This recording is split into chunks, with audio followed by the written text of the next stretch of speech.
We just had a series of votes, so some members will be coming in and then leaving, and so I apologize that everybody won't be all here at once, but I think we should begin the hearing and go from there. So good afternoon, everybody, and welcome to the Tom Lantos Human Rights Commission hearing on the situation in Jammu and Kashmir. I especially want to welcome our witnesses, several of whom have traveled to Washington to specifically join us here today. I want to thank you for your interest, and I want to thank you for your commitment. The mandate of the Tom Lantos Human Rights Commission is to promote, defend, and advocate internationally recognized human rights as enshrined in the Universal Declaration of Human Rights. As the Declaration says, and I quote, "All human beings are born free and equal in dignity and human rights," end quote. And, further quoting, "Everyone is entitled to all the rights and freedoms set forth." Human rights belong to human beings, not states or governments. The role of states is to respect, protect, and fulfill the rights of each and every individual in the world. When this commission takes up a human rights situation, it is because we are responding to credible allegations of human rights violations that have reached us from individuals who are affected. We're not doing it to attack a state. Human rights violations can and do happen everywhere in the world, including here in the United States of America. This commission's role is to help and support people who are being hurt by human rights abuses. I say this because we've been inundated with some criticism for holding this hearing today, and I want to set the record straight. This is not an anti-India event. India is a major democracy and a United States ally. Pakistan is also a U.S. ally. But if you're my friend and I'm making mistakes, your role is to tell me and help me change course. I'm blessed to represent a district with a vibrant Indian American and Pakistani American community. The Indian Americans and Pakistani Americans in my district are leaders in business and medicine and so many other fields. And they represent all faiths to be found in South Asia. They are Hindus, Muslims, Christians, Sikhs, Ahmadiyas. People from every faith seem to find their way to Massachusetts, and I'm thrilled by that fact. So we are here today not because of any animus toward India or Pakistan. We are here because many members of this Congress, myself included, have been contacted by constituents with family members in the former Indian state of Jammu and Kashmir. Since August, when the Indian government announced that it would change the legal status of Jammu and Kashmir, some of those constituents have not been able to reach their relatives. More than 3 months later, hundreds of people remain in preventive detention without due process protections. The whole area is highly militarized, an estimated 740,000 troops, and there are continuing restrictions on internet and phones in the Kashmir Valley, and no one is being allowed in to observe the situation on the ground. So imagine if it were your family and you couldn't reach them. I think you'd be scared too. Now, many people have said to us that the situation is more complicated than it seems on the surface. There is a long history of terrorist attacks in Kashmir, some cross-border from Pakistan. There was a major suicide attack in February that killed 40 people, for which the Pakistan-based U.S. designated terrorist group, Jaish-e-Mohammed, took responsibility. So we are told India has a right to defend itself, and that is true. Of course India must defend itself. I condemn terrorist attacks, and every member of this House condemns terrorist attacks. But restrictions placed on people's human rights in the name of counterterrorism must be in accordance with law, and they must be proportionate. Indefinite arbitrary detention, for example, doesn't meet that standard. Here's the thing. There's a long, well-documented history of human rights violations in India and Pakistan, of which the current situation in Kashmir is one part. And there's a long history of human rights violations in Kashmir itself, both in India-administrated and Pakistan-administrated Kashmir. Abuses are interwoven with 3 decades of armed conflict over the status of the region. The Indian government says the conflict has killed 42,000 civilians, militants, and security personnel since 1989. Independent analyses count 70,000 or more. The largest number of those killed have themselves been terrorists, followed by civilians. And thousands more have been forcibly displaced. So the problems we see today in Kashmir did not start in August. They go way back. Under international law, victims of human rights abuses have the right to truth, justice, reparation, and the guarantee of no reoccurrence. None of these rights have been fulfilled to any real degree for Kashmiri victims, either by India or by Pakistan. But both governments are obligated under international law to provide redress for the victims of human rights abuses. So this is a shared problem that requires serious attention by both countries. In 2018 and again in 2019, the Office of the High Commissioner for Human Rights issued comprehensive reports on the state of human rights in both India-administered and Pakistani-administered Kashmir. These reports and all of their recommendations will be entered into the record of this hearing. Overall, the High Commissioner identified an urgent need to address past and ongoing human rights violations and to deliver justice for all people in Kashmir, for all people. And I'd like to close with one last reflection. This commission has conducted a series of hearings on the prevention of mass atrocities. One of the things we know is that when whole populations are objectified and dehumanized, when whole groups of people come to be seen as the other, the risk of atrocities goes up dramatically. Often that objectification corresponds to religious or ethnic differences. Kashmir's overall population is diverse, but nearly all of the people living in the Kashmir Valley and affected by the most severe restrictions are Muslim. Events since August 5th have already led the organization Genocide Watch to issue a genocide alert for India-administered Kashmir. They already see signs of polarization, discrimination, dehumanization, and persecution. All of us have a responsibility to do our utmost to prevent that kind of outcome. I believe that the first step is to let people into Kashmir, specifically journalists and independent human rights observers, including the Office of the UN High Commissioner for Human Rights and UN Special Procedures, starting with the Working Group on Enforced Disappearances and the Special Rapporteur for Freedom of Expression. And let members of this Congress visit. I would also support the establishment of a comprehensive independent international investigation into all allegations of human rights violations in Kashmir by all parties. An investigation like that could be the first step towards justice and accountability for all the victims of human rights abuses over the last several decades. You know, facts matter.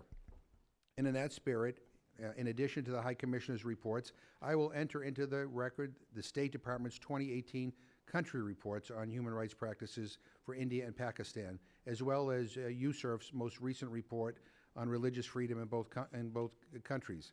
So I look forward to hearing many more recommendations from our witnesses this afternoon. And before I turn to the first panel, I would like to yield to my colleague from Maryland, Mr. Trone, if he has anything he would like to add. We're good to go. We're looking at digging into what's going on in Kashmir in India. Okay. So now we'll welcome our first panel. Anormir, make sure I'm pronouncing this right. Anorima Bhargava. Did I say that right? Yeah, maybe I'm from Massachusetts, so I sometimes mispronounce everything, so I apologize. Yeah, but she's a commissioner on the U.S. Commission for International Religious Freedom, known as USERF, appointed to the commission in 2018 by Democratic leader Nancy Pelosi. She is a civil rights lawyer and founder and president of Anthem of Us. She previously served as the chief of the Educational Opportunity Section of the Civil Rights Division at the U.S. Department of Justice and is director of the education practice at the NAACP Legal Defense Fund. She earned her law degree from Columbia Law School and graduated magna cum laude from Harvard College, and we are honored to have you here, and the floor is yours. Thank you very much.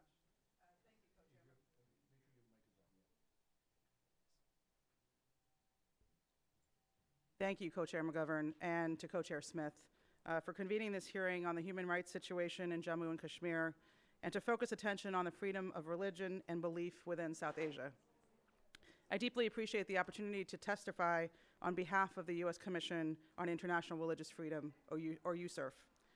USERF is an independent and bipartisan U.S. government agency established by the International Religious Freedom Act, or IRFA, to monitor and report on religious freedom conditions abroad and to make policy recommendations to the Congress, State Department, and the President. I am joined by a number of my colleagues, and I'm thankful for the staff that we have that are focused on this region. USERF advocates equally for all religions and for the universal right to believe or not to believe. We employ international human rights standards in our work, and when a government perpetrates or tolerates violations of freedom of religion or belief that are systematic, ongoing, and egregious, USERF recommends to the State Department that the country be designated as a country of particular concern, or CPC. For example, within South Asia, USCIRF has recommended that Pakistan be designated as a CPC, reflecting, among other things, the promulgation of blasphemy and anti-Ahmadiyya laws, which continue a long history of persecution within Pakistan of religious communities, including Shia and Ahmadi Muslims, Hindus, and Christians. USCIRF classified India as a Tier 2 country in its 2019 report. USCIRF found that in 2018, the Indian government perpetrated or tolerated violations of freedom of religion or belief. While they had not yet risen to the CPC level of being systematic, ongoing, and egregious, India is approaching that standard. This trend, unfortunately, has continued and appears to be accelerating in 2019. A focal point around religious freedom conditions in India, and the reason we have gathered here today, are the recent actions taken by the Indian government in majority Muslim Jammu and Kashmir. These actions are part of a complex history of displacement and violence toward longstanding religious communities, including the Kashmiri Pundits, which I understand others will testify about today and USCIRF has reported upon.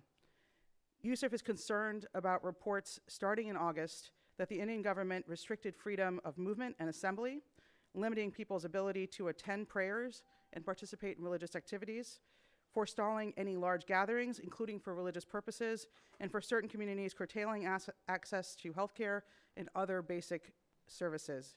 USCIRF has also seen reports of mosques being closed, imams and Muslim community leaders arrested and detained, and violence and threats toward residents and businesses in certain religious communities.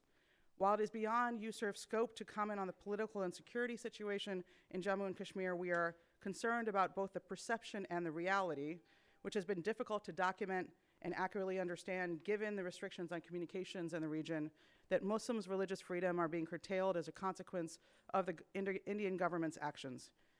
Indian government officials have stated a goal of restoring normalcy within the region as quickly as possible, which must at minimum ensure that the freedoms of religion and belief for all are honored and protected, and that religious persecution and violence, and the fear of such persecution and violence, is actively countered and addressed. I want to spend a few minutes talking about religious freedom conditions in India more broadly. India has a rich tradition of secular pluralism, as recognized and protected by its constitution. The country's political leadership has consistently struggled to balance protections for its religious minorities against majoritarian forces. More recently, the Bharatiya Janata Party, under the leadership of Prime Minister Narendra Modi, came into power in 2014 and successfully won re-election in a landslide in 2019 with strong appeals to Hindu nationalism. And throughout the country, political and community leaders are promulgating an ideology that suggests that to be Indian is necessarily to be Hindu, and views India's religious minorities as subordinate or foreign. That ideology has taken root in policies and actions at the state level, and increasingly in proposals and appeals at the national level that are resulting in the persecution and targeting of religious minorities. A key example is the update of the National Register of Citizens, or NRC, in the northeastern state of Assam, which borders Bangladesh and Bhutan. The NRC was originally introduced in 1951 as part of India's first census and served as a registry to identify Indian citizens. In the 1970s and 80s, concerns about immigrants, largely focused on ethnic Bengalis, grew among the Assamese. As a result, the Indian government signed the Assam Accord in 1985, which called for an update to the NRC in Assam as an instrument to identify so-called, quote, illegal immigrants. It wasn't until a 2014 ruling, however, by the Indian Supreme Court that the Assamese government began this process by requiring all Assam residents to provide documentation of citizenship or their ancestor citizenship as of 1971. The final NRC list, issued in August of 2019, excluded 1.9 million residents of Assam. Individuals excluded from the NRC have until December 31st, 2019, to appeal their citizenship status to recently established foreigner tribunals. Human rights groups have asserted and documented that the foreigner tribunals are rife for abuse, something I'm happy, would welcome questions about in the Q&A. In general, the NRC process in Assam has raised three concerns. First, there is a lack of clarity on what happens after the appeals process concludes. The concern is that those excluded will be deemed stateless. If rendered stateless, they can become subject to detention in camps, expulsion, exploitation, discrimination, and violence from state and non-state actors, much like what has taken place with the Rohingya in Burma. Indeed, the genocide and displacement of the Rohingya started with a citizenship verification process eerily similar to the NRC. USCIRF has recently received information from Indian government officials assuring us that exclusion from the NRC, quote, has no implication on the rights of an individual resident in Assam, end quote, does not make the excluded person stateless, and, quote, does not make him or her a foreigner under the Foreigners Act of 1947. Consequently, those excluded from the NRC, quote, will not be deprived from any rights or entitlements which they have enjoyed before, end quote. We hope that the NRC process in Assam and throughout India moves forward consistent with these statements. USCIRF will continue to monitor the situation closely. Second, as USCIRF and many other organizations have raised, is a concern that the NRC process is an effort to target Muslims in Assam. When it was discovered that Bengali Hindus were excluded alongside Bengali Muslims, several state and local political leaders sought to assure Hindus not to worry and that the error would be rectified, and denounced the NRC process for not working as it was intended. Political leaders announced plans to reintroduce in the next Lok Sabha session the Citizenship Amendment Bill that would allow non-Muslim immigrants from Afghanistan, Pakistan, and Bangladesh a shorter and more direct path to Indian citizenship. Muslims, however, are effectively defaulted to the, quote, illegal immigrant, quote, end quote, category that the NRC was put in place to root out. The third concern, made ever more salient by the expected introduction of the Citizenship Amendment Bill, is that several state-level politicians are pushing for an NRC within their states, including Maharashtra, Uttar Pradesh, and West Bengal, and BJP President and Home Minister Amit Shah is advocating for a nationwide NRC. Such efforts could threaten the citizenship of millions of Indians. More information about the NRC can be found in a USCIRF issue brief which we have released today. I've included information in my written testimony about other religious freedom challenges in India, such as anti-conversion laws, the destruction of places of worship, and inflammatory rhetoric that has stoked violence across the country. I'm happy to answer questions about any of those issues. India's religious minorities currently stand at a precipice. If the Indian government continues on its current trajectory, their livelihood, rights, and freedoms could be in even more serious danger. USCIRF urges Congress and the administration to remain vigilant in monitoring how the NRC proceeds and the introduction of the Citizenship Amendment Bill and anti-conversion bills at the national level, and of course the steps being taken in Jammu and Kashmir. In my written testimony, I'll lay out more specific recommendations for the U.S. government in engaging with India on religious freedom issues. Thank you again for the opportunity to testify today, and I look forward to your questions. Well, thank you very much. I have a few questions. We have some of my colleagues who have joined us here today, but and we have a panel that's going to follow you as well. So I appreciate, and all of your testimony in detail will be submitted for the record. Let me ask you, how important is it for USCIRF's work to be able to visit the countries that you focus on? And do you require an invitation from a government to visit? So it's extraordinarily important to be able to visit a country and get a sense of a direct and firsthand look at what is happening within the regions that we are concerned about, and frankly across the country. We do require a country to allow us to be able to visit it as it is a diplomatic visit, and we unfortunately have not had the opportunity to visit India for close to 15 years. And what about Pakistan? We have had the opportunity to visit Pakistan, and are currently in a process to visit Pakistan in the next year. And were you able to visit, I mean, obviously,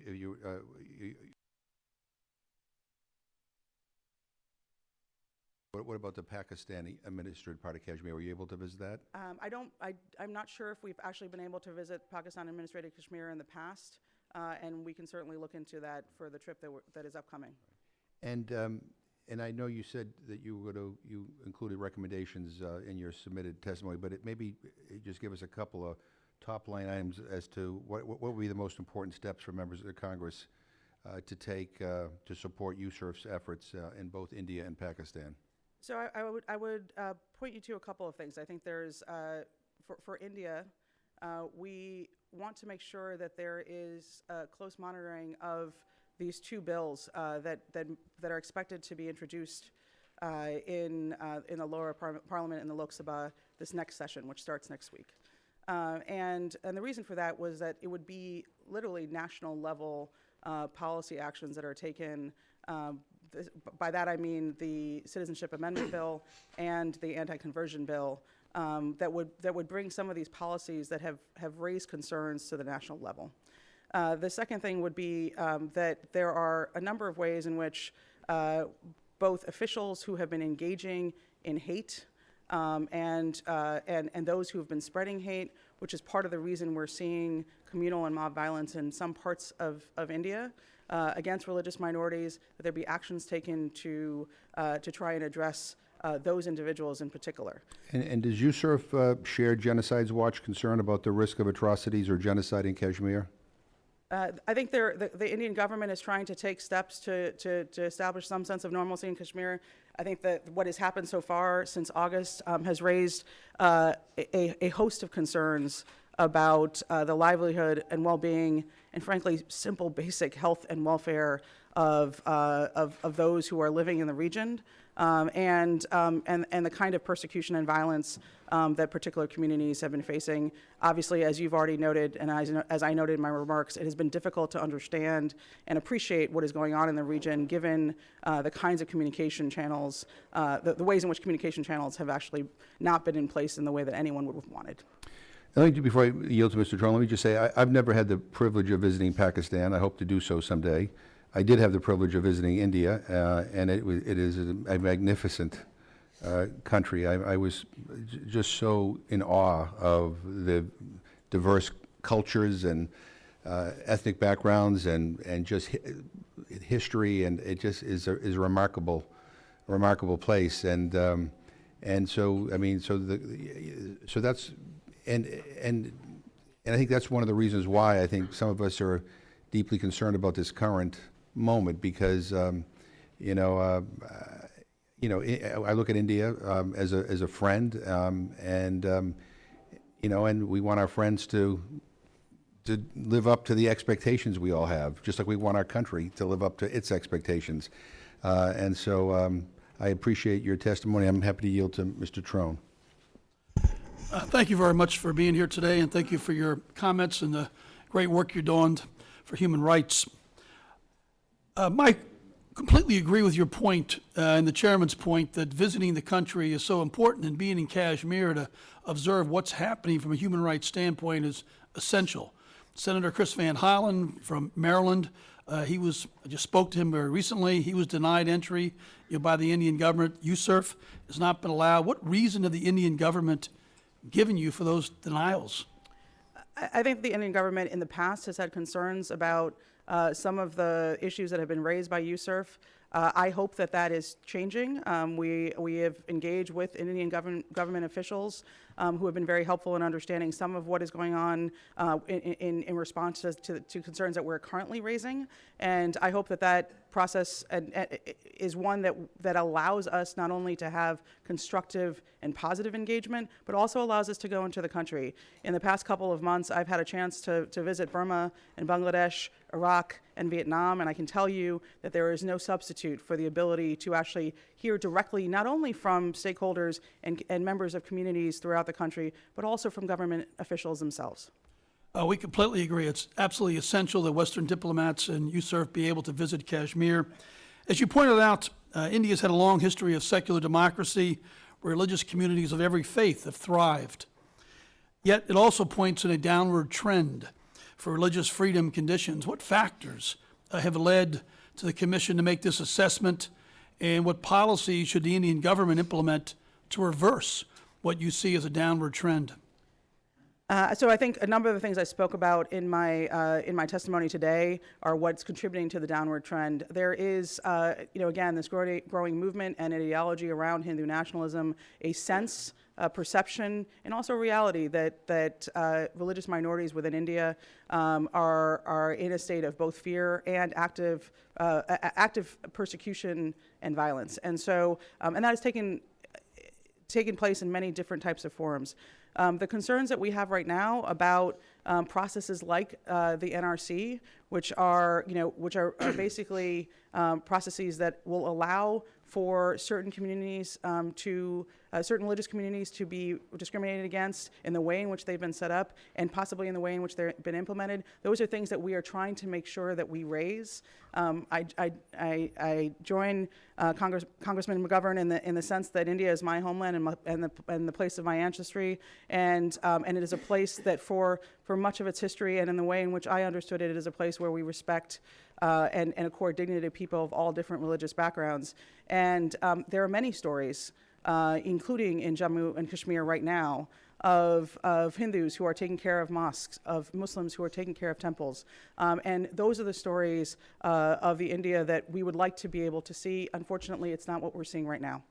Yeah, people stepping up to help people regardless of religion, absolutely fantastic. But India does have legitimate security concerns. In Kashmir, we agree, but we want to acknowledge that ensuring security doesn't have to can mean ensuring protection of human rights at the same time. And they're not mutually exclusive. In fact, they never should be. So what would a model look like for protecting these religious freedoms at the same time as we protect the safety of the population? You know, as we've ourselves heard from Indian government officials, the vast majority of those who live in Jammu and Kashmir, the vast majority of people who live in communities across India are not engaged in violence or any kind of threats to national security. And what we're seeing is a blunt instrument that is taking away rights and freedoms of people across the board to be able to engage in basic daily activities and also to be able to practice their faith. And so there certainly can be a balance. The balance that's being struck right now is one that is resulting in persecution and violence, in many places around the country, and also that's tolerating what we're seeing in terms of, both in the rhetoric that's coming from local and state leaders, and even some of those at the national level, that is tolerating and giving a sense of impunity to people who are engaged in violent, non-state actors who engage in violence, and that's also of extraordinary concern.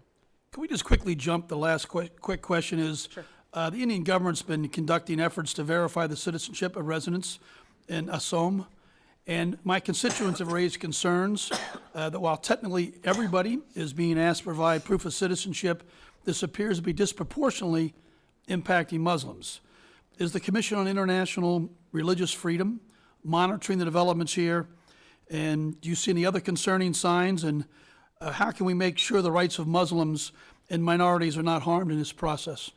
So as I talked about in my testimony, I think what's happening in Assam with the NRC, and frankly the way in which it's being implemented, is a process that is open to a range of concerns. So for example, the 1.9 million residents of Assam who have been found not to have the documentation to demonstrate their citizenship, and frankly, they're being asked for documentation from decades ago. And so, as is the case here, but in the case in any part of the world, a lot of people don't have that kind of documentation. They might not have it in the form that is necessary. They might not have it in exactly the right name.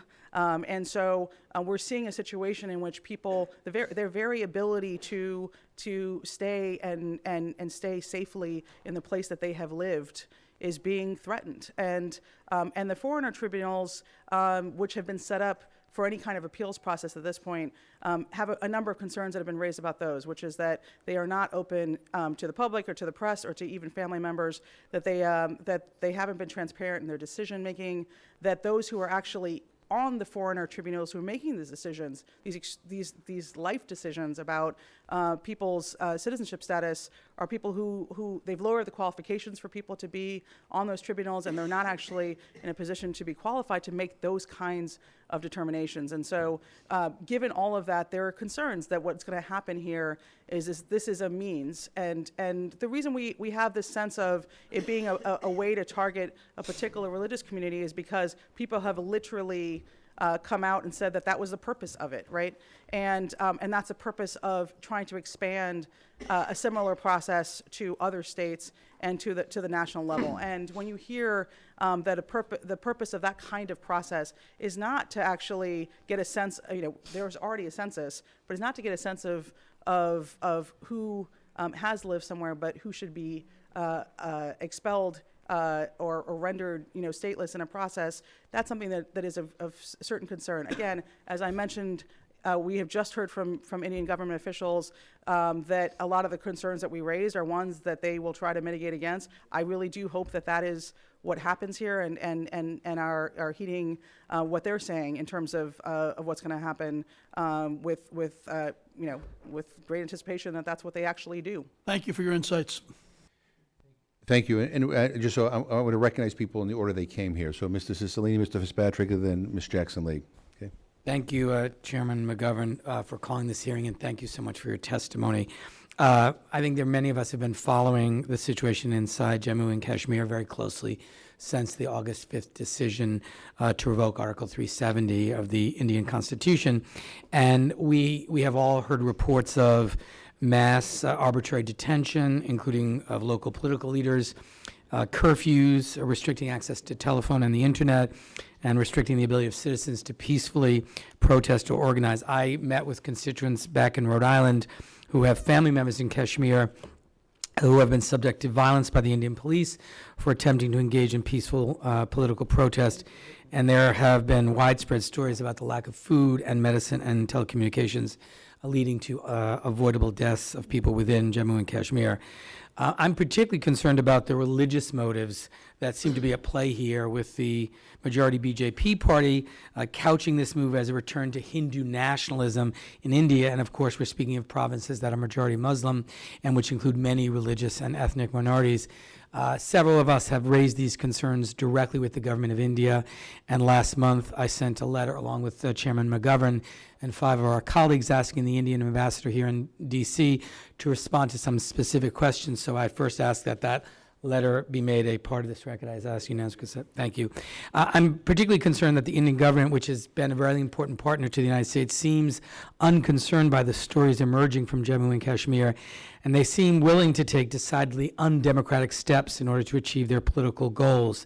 The relationship between our two countries is based on a foundation of mutual respect for democracy and human rights, and these actions seem to fly in the face of those values, and your testimony confirms my concerns. I, too, have had the privilege of visiting India, and it's a beautiful and magnificent country and a vibrant democracy, and these actions seem to be really contrary to that history.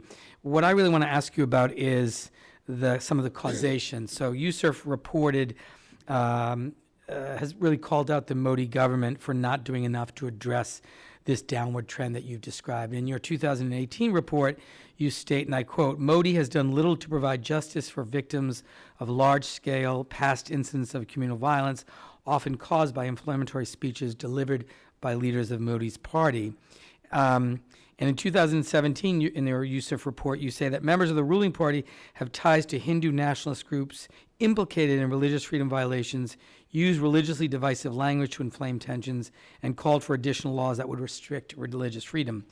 Given your own reporting, or USCIRF's own reporting, do you believe that India's ruling party is at least partly responsible for the rise of persecution against religious minorities? And in addition to that, what are the other factors contributing to this?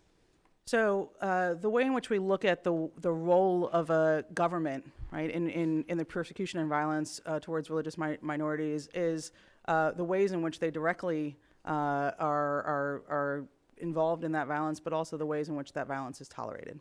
And part of what there's widespread concern about is that when we're seeing communal and mob violence in places around India, when people are filing complaints known as first information reports, those are not being addressed seriously, and so people don't have a recourse for the kind of violence that they're experiencing, especially for religious minority populations.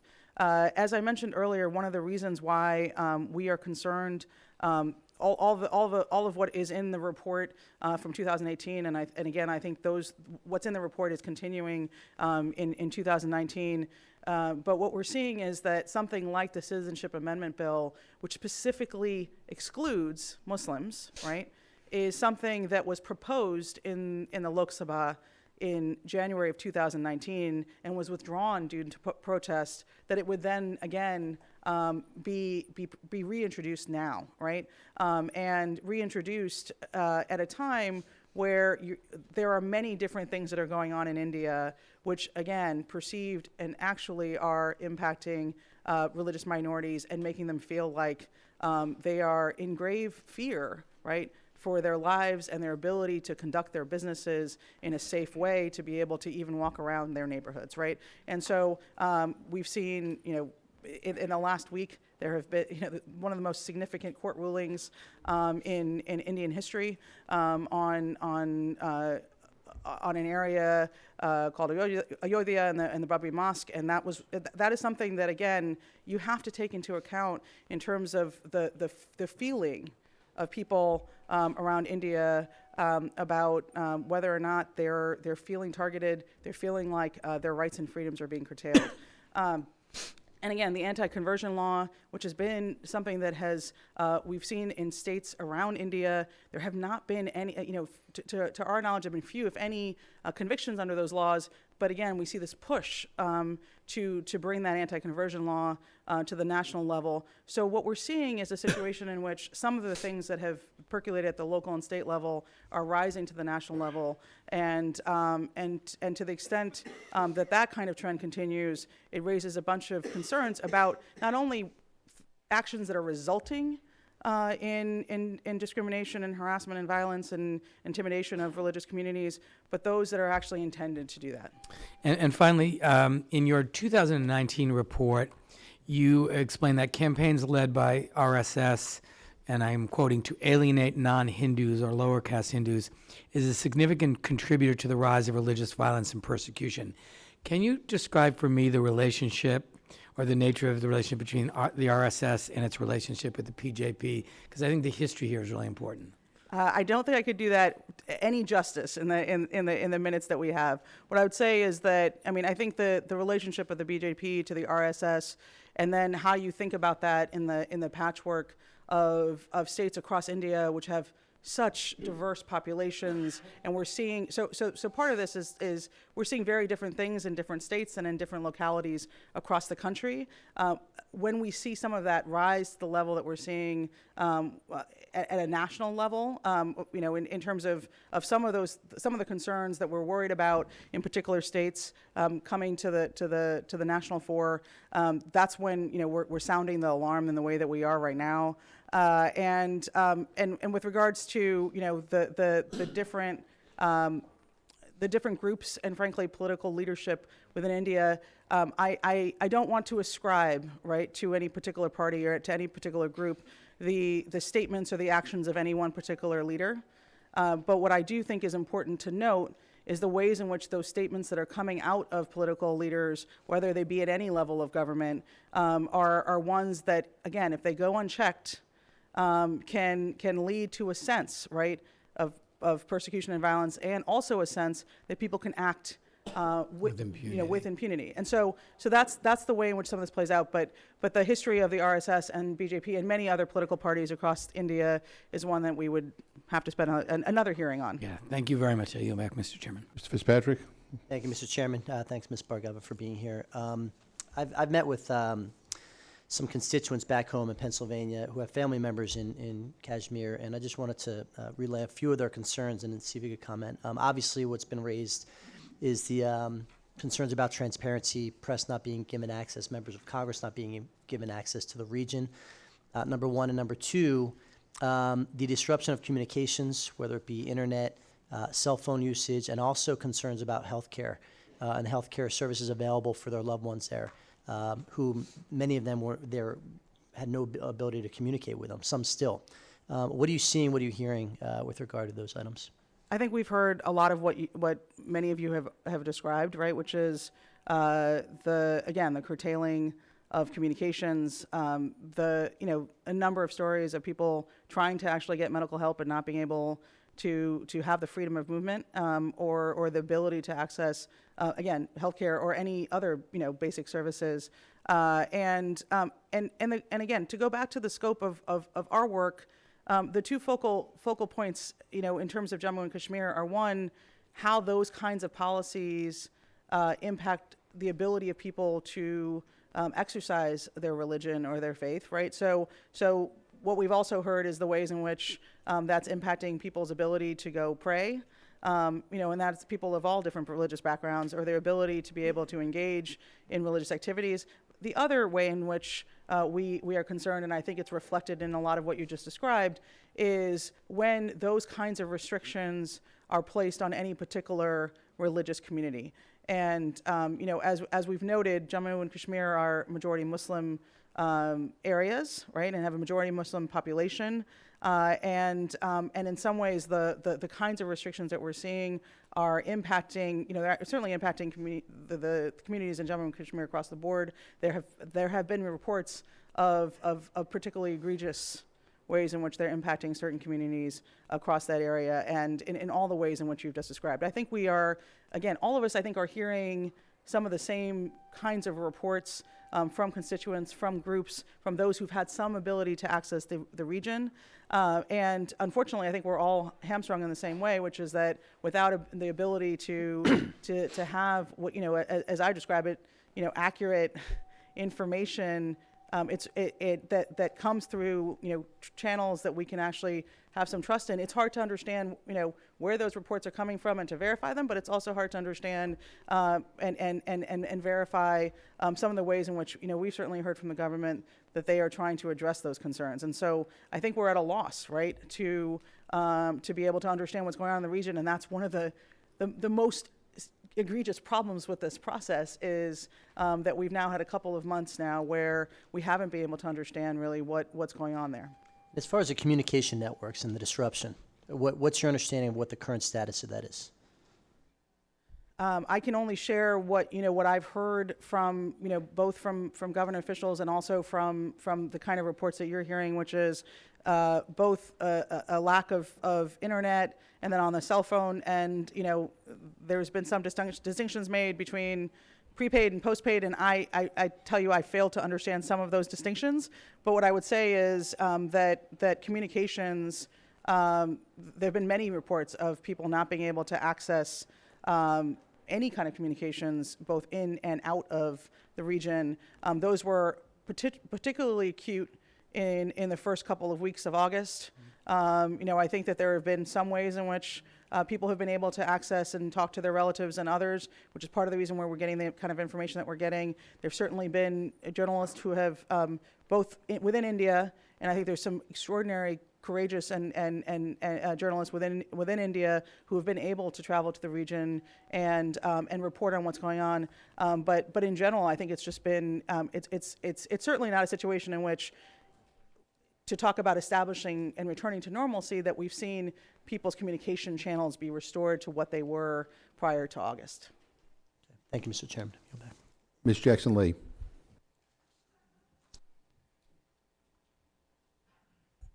Mr. Chairman, thank you very much, and I appreciate your response to our discussion on the floor. Thank you again. I think this is an appropriate moment to acknowledge the late Tom Lantos, who really wanted us to find a way to be proponents, no matter how unpopular it would be, for human rights. And in many instances, when you begin to speak about human rights, you become unpopular. Because you are obviously taking up human rights and suggesting that others are not performing as they should. So let me have a line of questioning that will speak to this challenge of getting information. And I'd be interested in, how do you perceive the path should be to get direct if I might use the term, pure and effective information for the members of Congress to be able to act on. Our constituents have indicated a myriad of issues. We can't seem to get whether those issues have been relieved, whether there's relief given. So that's the first question. The second question would be dealing with, have you had any knowledge about the issue of medical care, which I find most daunting and most devastating. If people are not able to get medical care in the region, then I view that as great concern. I join my colleagues who I know have mentioned that we are friends of India and Pakistan. This happens to be in a region that was designed during the British partition, and it was designed this way.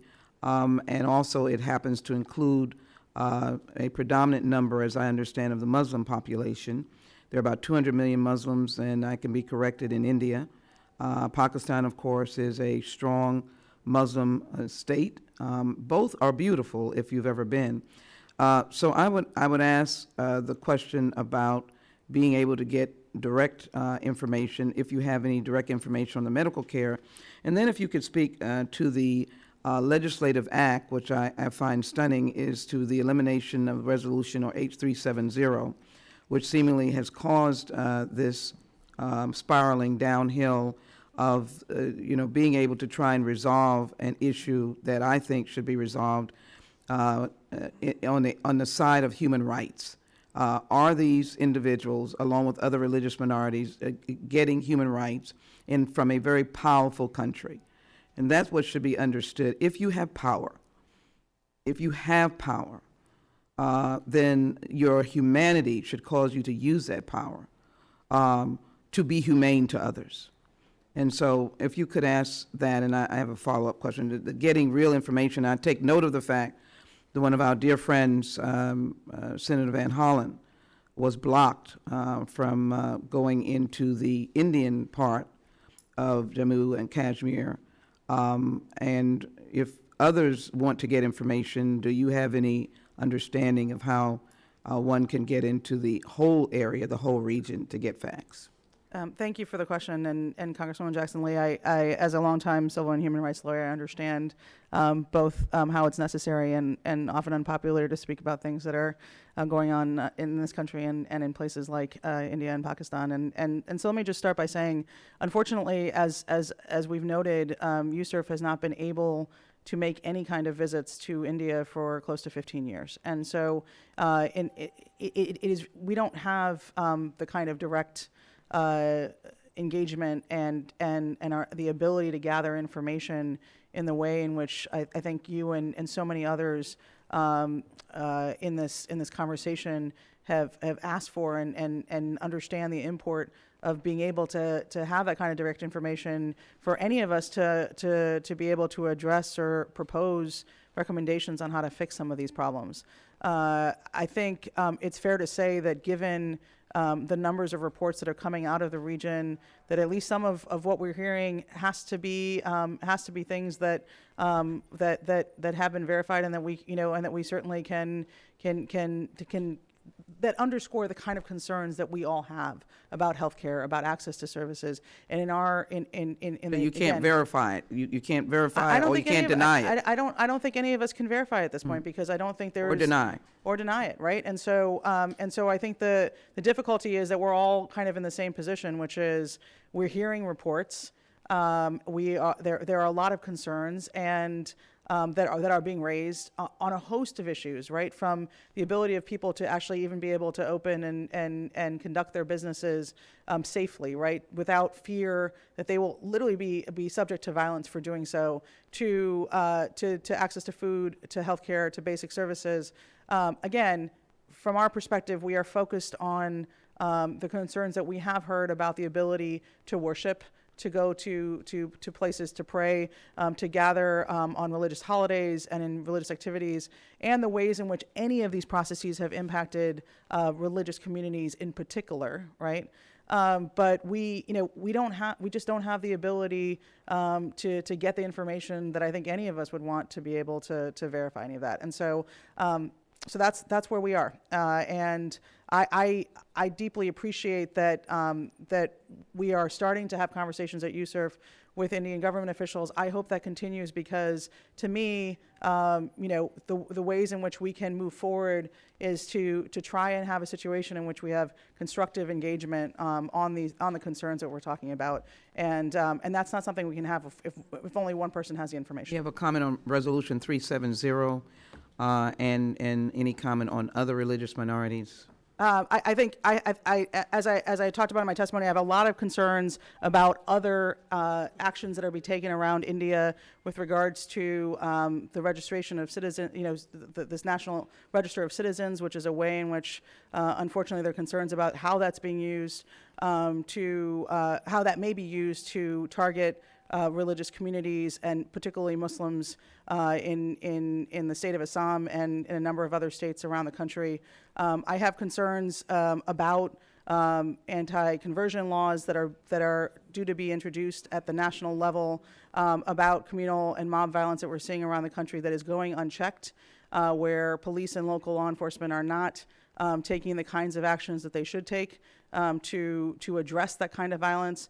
And we're seeing, as we are seeing, throughout South Asia, the perpetuation of hate and rhetoric that are really targeting religious communities, and are doing so in a way that is, very quickly and in very deadly ways, leading to violence for religious minorities. And so, for all of those reasons, I think there are many concerns throughout India that are impacting the ways in which we're looking at religious freedom conditions there. Jammu and Kashmir and Article 370 are just, one of the many ways in which we're seeing these concerns manifest. Do you, Mr. Chairman, I will just, if she doesn't answer it, I just want to put it on the record. I asked specifically the Assistant Secretary for Human Rights of the State Department to actively get engaged and involved. And just, have you seen the State Department taking a real leadership role in trying to work with both, in this instance, both India and Pakistan to bring relief to the people? So I don't know if the State Department has had an opportunity to visit Jammu and Kashmir. I know that there has been a State Department delegation, particularly of Ambassador Sam Brownback, who is the envoy on international religious freedom issues, who has just recently gone to India, and so I'm hoping that there has been engagement on these issues. I don't know in particular what the State Department has been able to do or has been doing in the last couple of months with regard to Jammu and Kashmir and some of these other issues. Our role at USERF is to make recommendations to the State Department about what we think that they should be doing, and certainly the first and foremost among that is for the State Department to engage and to monitor what's happening in Jammu and Kashmir, what's happening with the National Register of Citizens, and what's happening with a number of the ways in which violence is being perpetuated across the country. Thank you very much, Mr. Chairman. I Thank look you. forward to the second panel. Thank you very much. And before we get to the second panel, I want to acknowledge Congresswoman Pramila Jayapal. I don't know if you want to say anything right now. If we have time, I'd You love do. to. I would. Okay. I would. Wonderful. Thank you so much, Mr. Chairman, for your incredible leadership on human rights on so many issues. And thank you, Ms. Bhargava, for being here to testify today. I'm very proud that I have the somewhat unique opportunity of having been a citizen of what I believe the greatest and the largest democracies in the world. For 35 years, I was a citizen of India, and now I have the great honor of being the first Indian American woman elected to Congress and being a citizen of this great country. And I have deep regard for the relationship between the two countries and a pretty unique perspective on India. My parents still live there. And I have followed this situation very, very closely. And as you know, I have spoken out on this, some with the chairman. We have sent letters together. And I've been following the situation very closely. And the question of religious intolerance in particular has been one that has been plaguing me, because I think one of the great things about India has been our attention to religious freedom, some of the world's greatest religions born and nurtured in India. And so I am deeply concerned that the Indian government's actions in Kashmir to detain people without charge, severely limit communications, and block neutral third parties from visiting are harmful to our close and critical relationship. And I had two specific questions for you. I'm sorry I missed your testimony, but I have excellent notes here. You mentioned in your testimony issues with people in Kashmir going to worship at mosques and being prevented from accessing their houses of worship. Can you describe a little bit more what you mean by that? Why are they unable to do so? And then secondly, how has the communications blackout and the mass detentions impacted that specific ability to worship? Sure. So I think, particularly in the first couple of weeks of August, where there was restrictions, if not, complete inability to move within the region, there were many reports about people not being able to go pray, to be able to go to their houses of worship, and in particular, as the months have gone by, where there are a number of religious holidays that have come up for Muslim communities and for Hindu communities in Jammu and Kashmir, the ability to actually gather for those kinds of holidays and to be able to engage in religious activities in that way have been places that we have been concerned about the ways in which those restrictions have played out. So I think that we're hearing reports. It's hard to verify those reports and to understand, where they're coming from, the extent of them, the scale of it, how many people are being impacted, and again, without the ability to verify, it's something that we do understand, and certainly even the government will say that there was a period of disruption, and where there were limitations on people's ability to do many things, right? That includes certainly a number of the religious activities that people would normally be able to do on a day-to-day basis, and for so many are critical to the practice of their faith. And you also mentioned in your testimony that you have several recommendations for congressional action to protect religious freedom in India. Specific to Jammu and Kashmir, what can we do to ensure that people have freedom of worship and belief? What are the things you think Congress should focus on there? Sure. I think again, from the religious freedom and belief perspective and the scope of USERF, the two things that we are most worried about in Jammu and Kashmir are, again, these restrictions on the ability of people across the board to be able to practice their faith. And secondly, the ways in which restrictions and assertions about, whether or not people should be able to exercise their rights have been targeted towards particular religious communities, right? And so the concerns in a majority Muslim, for majority Muslim population, the concerns that are being raised about the need to actually have some of these blanket restrictions for security purposes that would impact the entire population are ones where we're worried about obviously the impact on that on the majority Muslim population and on communities around the region. And so those are the things that we've heard reports again about, but that we have not been able to, like anyone else, right, be able to visit and engage in the kind of fact gathering where we can verify and have an accurate understanding of what's going on. I have one last question quickly, and that is, I go back to visit my parents every year, and I will tell you that this time I was struck by the change in attitude towards people's belief that they were protected in whatever religion. And it actually wasn't just Muslims, it was also lower caste Hindus and others. Can you comment on specifically what you have seen around the rise of those kinds of fears from multiple communities in India over the last several years? So USERF has not had a chance to visit India as a commission in close to 15 years. I have had the chance to go with my family to visit India, and I felt similarly, in terms of the kind of energies and the conversations and the ways in which a country that for a long time you would see, and I think about a time I spent in Ahmedabad where there had been significant religious violence, but time I've spent in Ahmedabad in the old part of the city where people of different religious backgrounds are literally living in peace right next to each other, and the ways in which we don't spend the time thinking about how religious communities can live in peace rather than in violence. And so I've seen that, and it's something that, that's been a way in which to think about how we actually model that in places around the world, including here.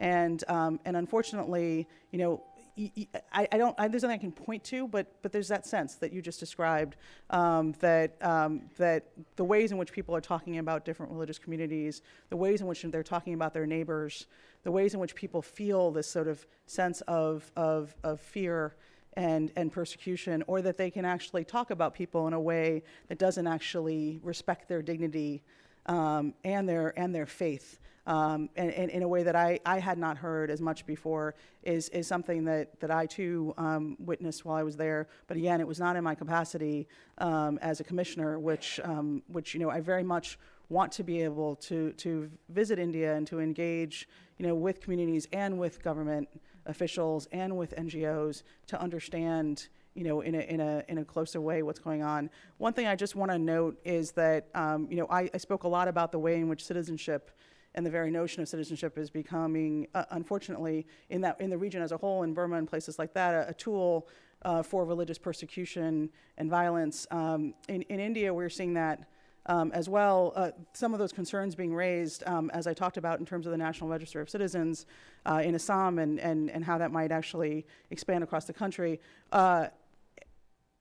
In addition, what we're seeing is, for those who are raising concerns, both within the country and outside of the country, the ways in which people who are criticizing that kind of intolerance, that kind of concern about the ways in which you're hearing rhetoric that is grounded in hate, right, or grounded in division. When we see people who are criticizing that, also seeing their citizenship threatened, revoked. That is another way in which that atmosphere is something that is of significant, it's something that we're seeing and is of significant concern. Very important. Thank you so much, Mr. Chairman. Thank you very much, Mr. Bhargava. Thank you so much for being here, and we certainly appreciate all the work that USERF does, and thank you for spending some time with us this afternoon. Of course. Thank you very much. You. Now I'm going to call up our second panel, if I mispronounce anybody's name, please correct me immediately. Dr. Haley Dushinsky was the Associate Professor of Anthropology and Director of Center of Law, Justice, and Culture at Ohio University. She's a founding member of the Critical Kashmir Studies Scholarly Collective and co-editor of the recently published edited volume, Resisting Occupation in Kashmir. Her research has appeared in several academic journals, and she's a member of the Kashmir Scholars Consultative and Action Network.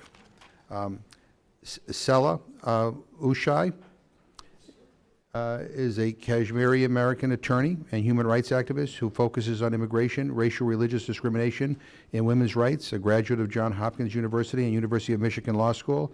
Ms. Ushai received the Henry Bates and Clara Belfield Fellowship from the University of Michigan Law School in 2005 to study the state subjects law of Kashmir. She has worked as a federal judicial law clerk, a legal aid attorney, a human rights program consultant, domestically and internationally, and the director of the immigration litigation for a nonprofit focused on serving the Muslim community. Yusra Fazili is an attorney and a special policy advisor on the Middle East and North Africa to various U.S. government agencies in Washington, D.C. Under the Obama administration, she worked with the Office of the Secretary of Defense for Policy, where her work focused on public sector strategic planning, global nuclear security, and international negotiations. She has served as an independent consultant to organizations including the U.S. Institute for Peace, Stanford Design School, and the United Nations. A Fulbright scholar, she is a graduate of Harvard University, Brown University, and American University's Washington College of Law. Her academic research has focused on gender and Islamic law. Arjen Sethi is a human rights lawyer, community activist, author, and law professor based in Washington, D.C. He works closely with the Muslim, Arab, South Asian, and Sikh communities and advocates for racial justice, equality, and social change at the local and national levels. He served as a legal observer across the world, including military commissions at Guantanamo Bay. He holds faculty appointments at Georgetown University Law Center and Vanderbilt University Law School, and presently co-chairs the American Bar Association's National Committee on Homeland Security, Terrorism, and Treatment of Enemy Combatants. Sunanda Vashisht. Did I? Yeah, good. I'll make sure has over 15 years of experience as a writer, political commentator, columnist, and social media influencer. She works to connect with American policymakers to educate them on issues of India and the Indian diaspora. She has written for several news organizations and has been a regular columnist for Daily News and Analysis DNA. Her area of focus has been on the conflict in the Kashmir Valley. And last but not least, John Sifton is Asia Advocacy Director at Human Rights Watch. He works on South and Southeast Asia, East Asia, the Middle East, and East Africa. He began working at Human Rights Watch in 2001, first as a researcher in the Asia Division, focusing on Afghanistan and Pakistan, and then as senior researcher on terrorism and counterterrorism. Previously, he founded a public interest investigation firm and worked for the International Rescue Committee. He holds a law degree from New York University and a bachelor's degree from St. John's College in Annapolis. So I want to welcome you all here. This is kind of a big panel, but if you could keep your remarks to right, 5 or so minutes. We're pretty liberal up here, but I want to make sure everybody gets to say what they need to say, and we have some time for questions. So, Dr. Dushinsky, we'll begin with you. Just make sure your mic is on. Is it on? This one? Yeah, there you go. Yes. Perfect. Thank you. Thank you so much. Good afternoon, Co-Chair McGovern and members of the Commission. I appreciate the opportunity to discuss the history and the context of human rights violations in Kashmir. Today is the 103rd day of siege in Kashmir. On August 5th, the government of India revoked constitutional provisions granting provisional autonomy to the state of Jammu and Kashmir and announced the creation of 2 separate federally administered union territories, which came into effect on October 31st. Kashmir scholars argue that these unilateral actions constitute the 3rd stage in India's longstanding occupation of Kashmir. The first stage began when the Maharaja of the princely state signed the Instrument of Accession in 1947 as a temporary legal and political arrangement born of necessity during war, decolonization, and partition on the subcontinent. The UN Security Council issued a series of resolutions acknowledging the provisional nature of the accession and establishing that Kashmir's political future would be determined through a plebiscite. In writing the constitution of the new nation, India's Constituent Assembly included Article 370 to incorporate the conditional and provisional accession into the constitution. The second stage of Indian occupation of Kashmir began in the late 1980s as Kashmiris launched a popular armed rebellion against the Indian state. India sought to crush the rebellion through a massive counterinsurgency assault against armed and civilian populations, deploying more than 700,000 state armed forces in the region. Although the armed rebellion faded by the late 1990s, India's counterinsurgency regime has remained in place. International human rights bodies have condemned extrajudicial killings, illegal detentions, torture, sexual violence, forced labor, disappearance, and mass graves across the last 3 decades. The third stage of Indian occupation of Kashmir began on August 5, 2019. The Indian government's unilateral abrogation of J&K's special status is in serious violation of past UN Security Council resolutions regarding the Kashmiri right to self-determination, and it irreversibly erases the limited legal recognition and protection of self-governance, legal autonomy, and citizenship rights for Kashmiris. Such maneuvers signal an intention to carry out far-reaching changes to demographic and landholding patterns by opening up Kashmir to settlement by outsiders who were previously restricted from purchasing land in the region. To carry out these massive legal and political transformations, the government of India has imposed extremely restrictive measures through the current siege. And the testimony today is based on credible media sources, as well as 6 fact-finding reports written by highly respected Indian civil society groups. During the siege, we have seen widespread violations of rights to life, liberty, and the security of persons. The government of India claims that more than 3,800 people have been detained since August 5th and that 2,600 of them have been released. The fact-finding reports indicate that the number of detentions is in fact higher than 10,000. In a recent interview, the leading Kashmiri civil liberties lawyer Parvez Imroz reported that as many as 20 to 30,000 detentions have occurred primarily of juveniles. Many of these are illegal, undocumented, and incommunicado detentions, which have a disappearance effect, as family members are unable to ascertain the whereabouts of detainees. Credible sources have reported allegations of torture by armed security personnel, including broadcasting sounds of beatings and pleas for mercy over loudspeakers for the purpose of terrorizing the population. We've also seen failures of the administration of justice, access to justice, and the rule of law. This includes the targeting of the legal community, the non-functioning of the J&K High Court, and the delay of habeas corpus petitions and the lack of due process at the High Court and the Supreme Court of India. I'd like to say a few words about minority communities in the region. There are several ethnic and religious minorities in Indian-administered Kashmir. The recent legal maneuvers impact all indigenous residents, including majority and minority ethnic and religious groups living in J&K and those who have migrated out of J&K. In Kashmir Valley, the most significant religious minority groups are Kashmiri Hindus or Pandits and Sikhs. These minority communities, and especially Kashmiri Pandits, have experienced heightened fear and vulnerability through war and conflict. During the last 3 decades, members of the minority Pandit community, as well as the majority Muslim community, have left Kashmir in large numbers, escaping violence and insecurity. The size of the Kashmiri Pandit community shrank from an estimated 140,000 in the late 80s to an estimated 20,000 by 1998. Scholars estimate on the basis of census data and demographic figures that 155,000 to 170,000 Kashmiri Pandits left the valley after the onset of violence in 1989. Several thousand Kashmiri Pandits have continued to live in Kashmir harmoniously with their Muslim friends and neighbors. There has never been a full and impartial accounting of what actually caused many Pandits to leave Kashmir. The scholarship shows that their departure was prompted by fear and vulnerability produced through the deterioration of the law and order situation. It's also true that serious crimes occurred against Kashmiri minority communities, including Kashmiri Pandits, in the 90s, and that these crimes have never been properly investigated or redressed, resulting in impunity and a lack of closure for victims.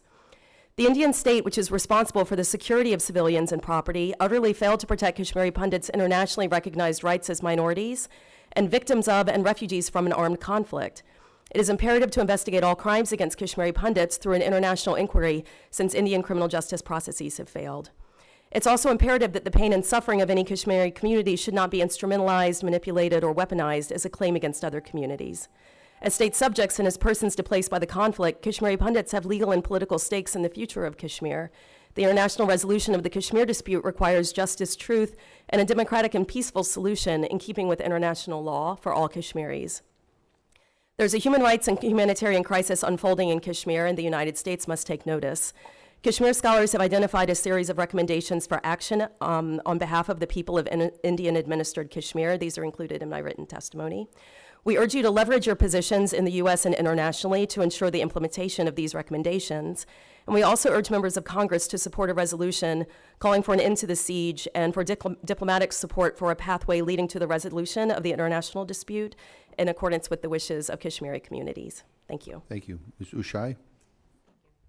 Am I pronouncing your last name right? No, it's Ashai. Eshai, okay. Yeah, that's okay. Yeah. Please correct me, because I want to make sure you're identified properly. You get Great. you deserve that. Thank you. Thank you. It's Ashai. Thank you. Ashai, thank you.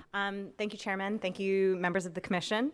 My name is Stella Ashai. I've been a lawyer for about 15 years, and I've studied and published on state subjects law.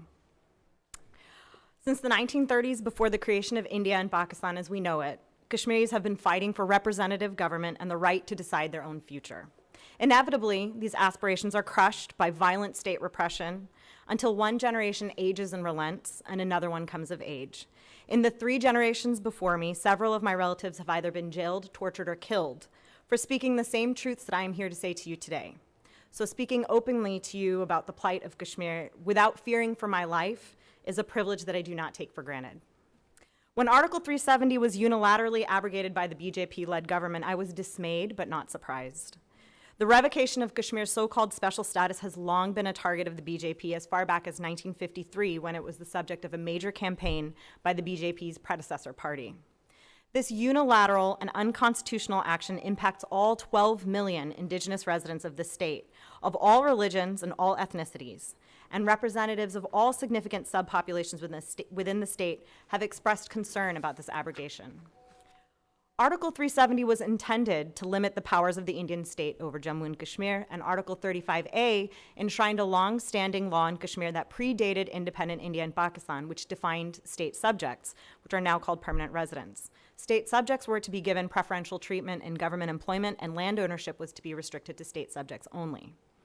India's repeated failure to abide by the constitutional provision of Article 370 from the outset has resulted in a de facto annexation of Kashmir. India achieved this by engaging in a pattern of jailing political activists until they conceded to the demands of the center, preventing free assembly of civilians, punishing journalists who published truthfully, and packing the territory with military personnel to terrorize the local population, all of which they justified by invoking the specter of national security. With the current siege and the abrogation of Article 370, India's long-standing project to unlawfully annex Kashmir is complete, and the consequences have already proven disastrous. The Indian government's position was captured neatly in an op-ed written by Ambassador Shringla in the New York Times. It's rife with factual errors, mischaracterizations of the law, and predictable complaints about Pakistan. There are mainly three arguments: development, women's rights, and LGBTQ rights, and I'll address all three. First, Article 370 has not been an impediment to development in Kashmir, and notwithstanding the heavy military occupation and the dire situation over the last many decades, the human development indicators in Kashmir are still higher than the national average, and in some cases, among the best in the nation, despite disproportionately low levels of public investment from India. These remarkable development indicators can be attributed directly to sweeping land reforms that occurred in the 1950s to dismantle the feudal system, which was only made possible by a separate constitution. To be clear, the BJP goal is not development, but demographic change and exploitation of abundant natural resources. Having failed to quell a near-century-old fight for representative government, demographic change is now the strategy. By resettling Kashmir with non-Kashmiris, it can advance its project to enshrine the Hindu identity of the nation. And analysts in the press have remarked that this mirrors Beijing's strategy of encouraging Han Chinese to move to Xinjiang, a northwestern province with Muslim ethnic groups. In fact, within days of announcing the abrogation, the federal government announced that it had prepared a development plan that would facilitate private investment, and industry would now be possible due to their new ability to buy land. This is a completely false premise, as corporations are expressly permitted to become permanent residents in Kashmir, which has been documented through an order that was published in 1927, and foreign corporations often hold land in 99-year leases. And of course, the government of India has faced no barriers in expropriating an enormous amount of land, roughly the size of my hometown in Dallas, Texas, for its own security camps and armed forces. This is land that would otherwise be used for housing, recreation, or agriculture. I welcome questions. I can delve into this in a little more detail, but I know my time is short. The next argument is that the abrogation of Article 370 is required to protect women from gender discriminatory laws.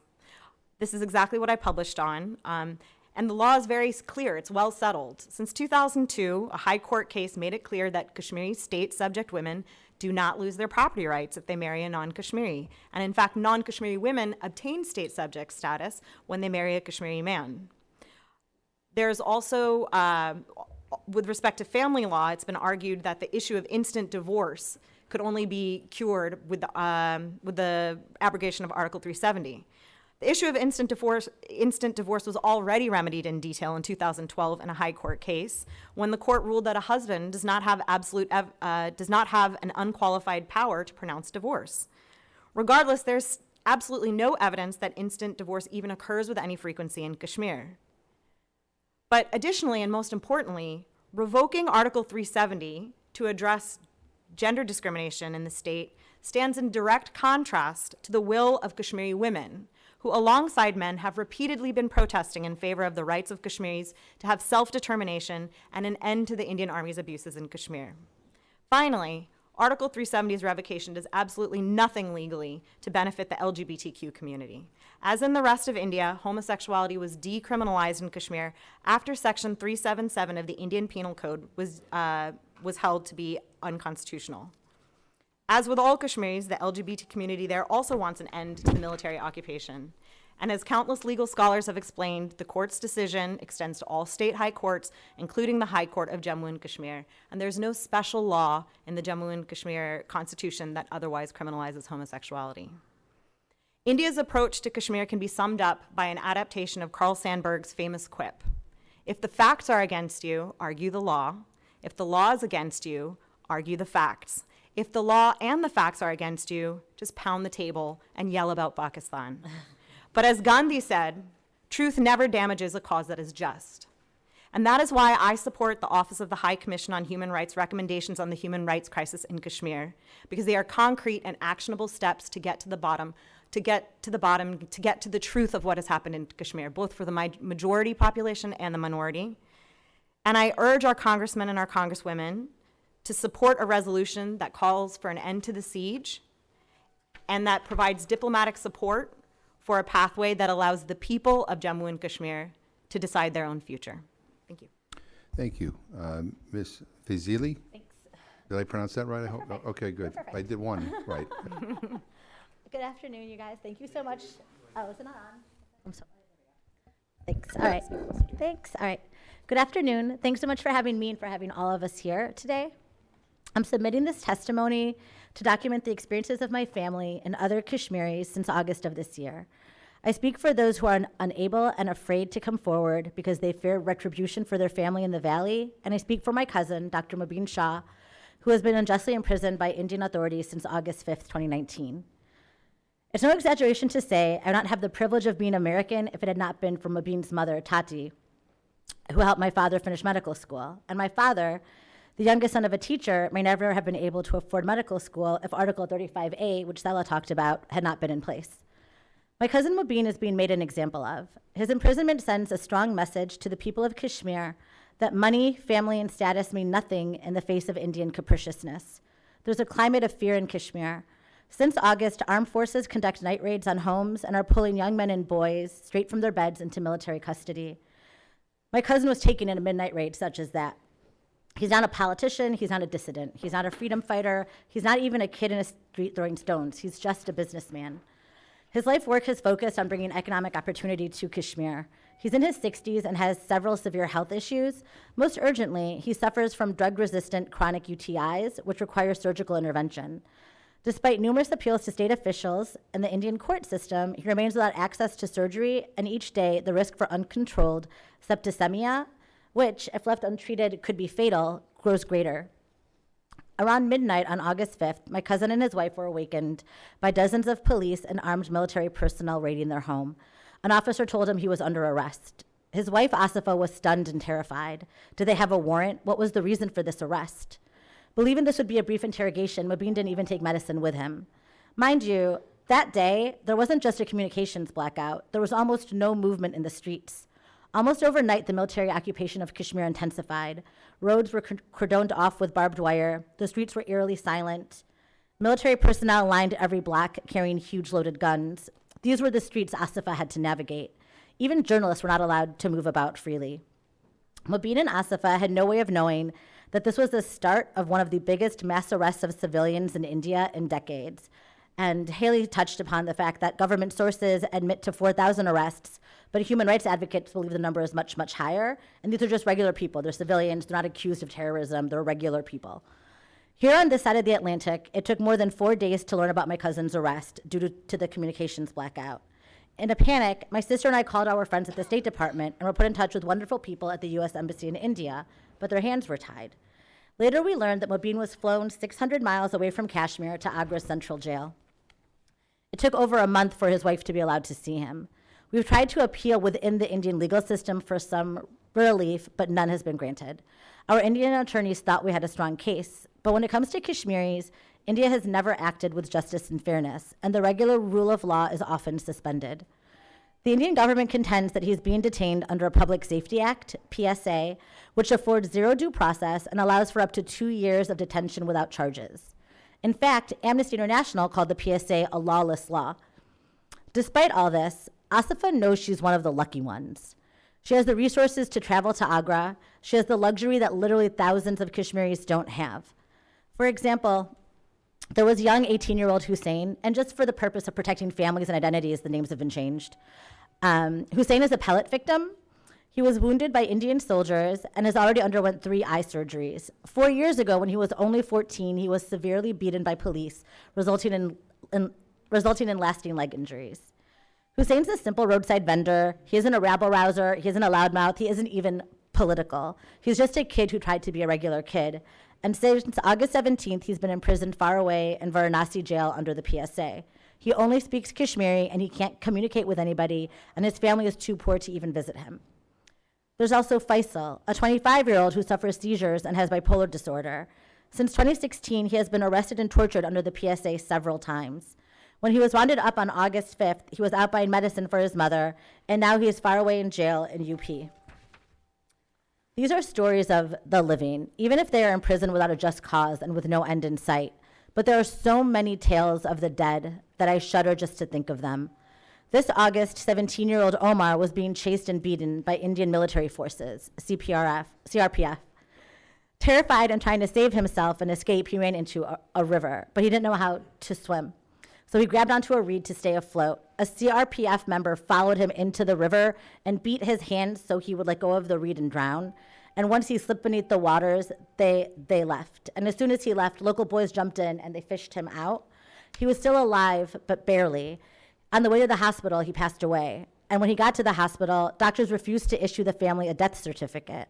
And this is just kind of a classic example of the intense pressure health officials have been under to support a narrative that no Kashmiris have died as a result of India's actions since August 5th.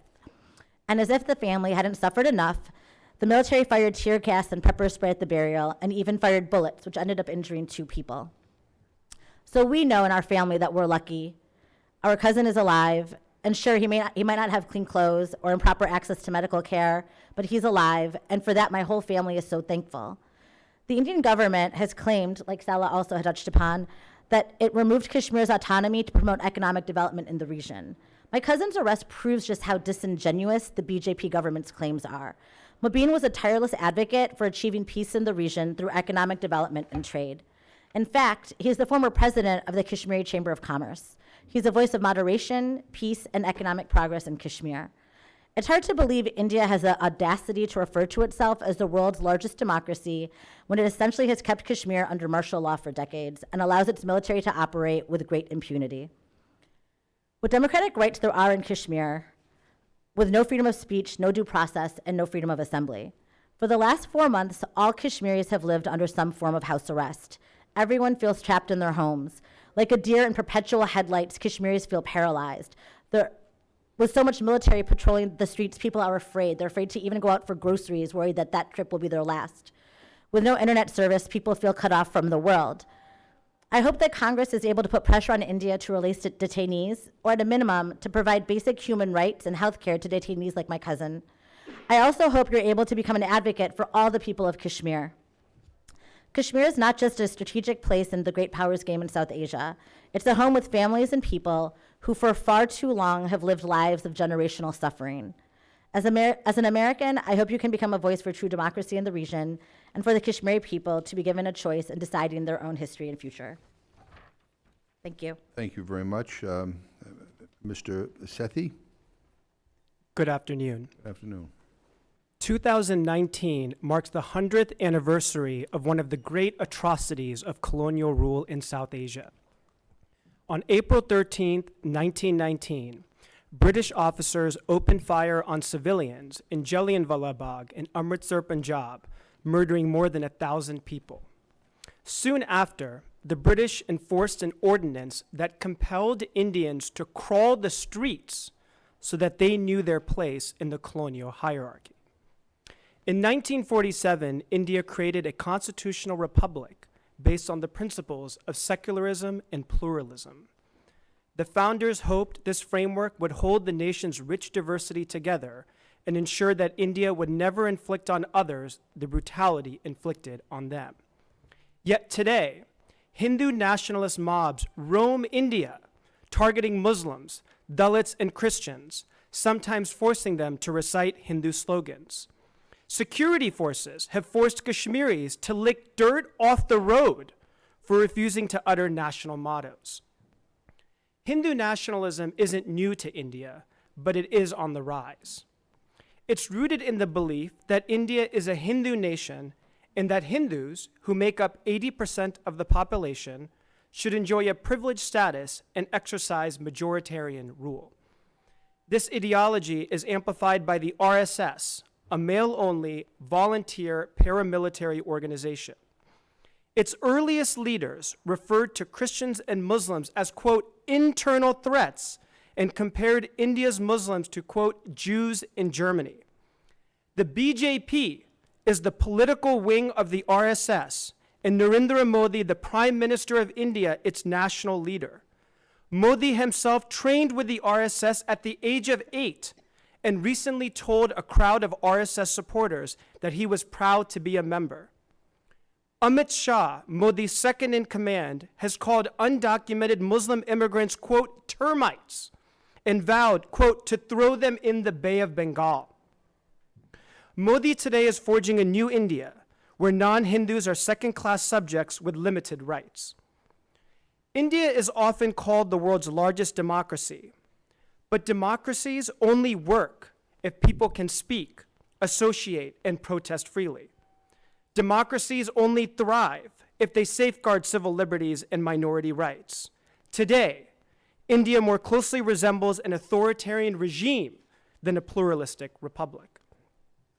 On August 5th, India revoked the autonomy of Jammu and Kashmir without legal foundation or consultation with the people. Security forces have arrested thousands of Kashmiris, including children as young as 9, without cause. Family members fear that security forces may disappear their loved ones and dump their bodies in mass graves. Detainees who have been released have alleged brutal torture. The government has simultaneously imposed a curfew and communication blockade on the region. The internet and many phone lines remain cut off. UN experts call it collective punishment and inconsistent with the fundamental norms of necessity and proportionality. Modi is also pursuing a strategy of forced displacement in Assam, one of India's most diverse states. In August, the government published a list that excluded 1.9 million people that it claims did not have the paperwork to prove their citizenship. Unsurprisingly, many are Muslims, women, children, and the impoverished. Those excluded have to prove their citizenship in one of 200 newly created foreigner tribunals, and if they fail, may be sent to detention camps. While a large number of Bengali Hindus are affected, they will fare better in the tribunals, which have shown anti-Muslim bias. Muslims, Dalits, Christians, Sikhs, journalists, and human rights activists are all vulnerable to violence in India. A recent study found that 90% of religious hate crimes between the years 2009 and 2018 occurred under Modi's watch. Another report found that between May 2015 and December 2018, at least 44 people were killed by cow vigilantes. In India today, lynchings are so commonplace that they are often organized on social media and the videos uploaded online for the world to see. Rarely does the government hold the perpetrators accountable. Last summer, a cabinet minister garlanded 8 men who had been convicted of lynching a Muslim, and Modi himself seldom acknowledges the hate spreading across India. Yet, as its October hate crimes report shows, India is eager to publish information about attacks committed by, quote, anti-national elements and jihadi terrorists, while excluding data on religious violence and crimes against journalists. In India today, the government can unilaterally declare a person a terrorist without due process and incarcerate activists under false charges and arbitrary laws. Government bodies have rewritten history books by removing sections on Muslims and dropped Muslim names from historical sites. The war on civil society and dissent has reached a frenzied pace in recent months. Professors have been asked to furnish credentials for speaking out, and just recently, an author was stripped of overseas citizenship for criticizing Modi. There is little redress for those who suffer human rights violations as impunity reigns. There is yet to be accountability for the 2002 Gujarat massacres, during which mobs slaughtered 2,000 Muslims and displaced thousands. And 35 years after the anti-Sikh pogroms of 1984, in which mobs murdered 17,000 Sikhs across 40 cities with the support of the police and Congress Party, survivors are still seeking justice. These massacres were followed by over a decade of gross violations in Punjab, including torture, unlawful killings, and enforced disappearances of Sikhs. I work closely with South Asian minority communities in the US, and they fear they are at risk too. Hindu nationalism has found its way abroad, from the rewriting of textbooks in California to influencing elections overseas, and as reported just yesterday, to the creation of 265 fake news outlets that amplify Indian interests and target its opponents. Many fear for the safety of their friends and family back home and worry that the long arm of the Indian state will punish them for speaking out. I fear that my testimony today and that of others speaking here and at rallies around the world may be grounds for being banned from India. Congress must meet with their constituents from Indian minority communities and investigate Hindu nationalism, the RSS, and their influence in the US. Lawmakers must demand that India allow legal observers and foreign journalists unfettered access into Kashmir, Assam, and across India, prosecute those responsible for atrocities, and provide reparations. Vulnerable communities across India deserve justice. Thank you. Ms. Vashisht, did I pronounce that? Yes. Good, I'm doing That's better. Thank perfectly you. all right. Thank you. Thank Well, you. welcome. Thank you for being here. Thank you. Good afternoon, ladies and gentlemen. I would like to thank the Tom Lantos Human Rights Commission for inviting me to testify here as a witness today. It's worth remembering that this commission is named after the late Congressman Tom Lantos, a Hungarian-born Holocaust survivor. In July 2003, he said, "Indians and Jews share a passionate commitment to respect for others, for the rule of law, and for the mindless, vicious, fanatic Islamic terrorism." I'm also reminded today of American journalist Daniel Pearl, who was kidnapped and beheaded by Pakistani terrorists. His last words, "My father is a Jewish, my mother is a Jewish, I am a Jewish." Honorable members of the Tom Lantos Commission, I speak before you the last words of Daniel Pearl in my own words. My father is a Kashmiri Hindu, my mother is a Kashmiri Hindu, I am a Kashmiri Hindu, and our home and lives in Kashmir were destroyed by radical Islamic terrorism. As I begin to speak, I am choked. As I begin to speak, I'm choked by the thoughts of those voices I represent here because their voices were extinguished in the most brutal fashion. I am a member of the minority Hindu community from Kashmir, victim of the worst ethnic cleansing witnessed in independent India. I speak here today because I am a survivor. An innocent young woman, a lab assistant in a school, wasn't as lucky as I was. She was abducted, blindfolded, gang raped, and cut into two halves on a mechanical saw while still alive. Her name was Girija Tikku. Her only crime, her faith. I am her voice today. I am also the voice of young Kashmiri Hindu engineer who was hunted by terrorists, again for his faith. When terrorists came to kill him, he hid inside a rice container in his attic, and he would have been alive today had his location not been disclosed to the terrorists by his own neighbors. His neighbors he trusted, neighbors that we trusted. The terrorists shot him through the container and forced his wife to eat the blood-soaked rice. His name was B.K. Ganju. His crime, his faith. I speak for him today. I could go on and on. We have seen ISIS level of horror and brutality in Kashmir 30 years before the West was even introduced to the brutalities of radical Islamic terror. I'm glad these hearings are happening today because when my family and I lost our homes, our livelihood, and our way of life, the world remained silent. Where were the advocates of human rights when my rights were taken away? Where were they on the night of 19th January 1990 when there were voices blaring from all mosques in Kashmir that they wanted Kashmir with Hindu women but without Hindu men? Where were the saviors of humanity when my feeble old grandfather stood with 2 kitchen knives and an old rusted axe ready to kill my mother and I in order to save us from the much worse fate that awaited us if we landed in the hands of terrorists on the same fateful night? My people were given 3 choices: flee, convert, or die. Around 400,000 Kashmiri Hindus fled right after that night of horror. They survived. Those who didn't were killed. Today, 30 years later, I'm still not welcome in my home in Kashmir. I am not allowed to follow my faith without fear. My house in Kashmir is illegally occupied as those of other countless others in my community. Those that are not occupied have mostly been burned down or are ransacked. Thousands of our temples have been vandalized, desecrated, and lay in ruins.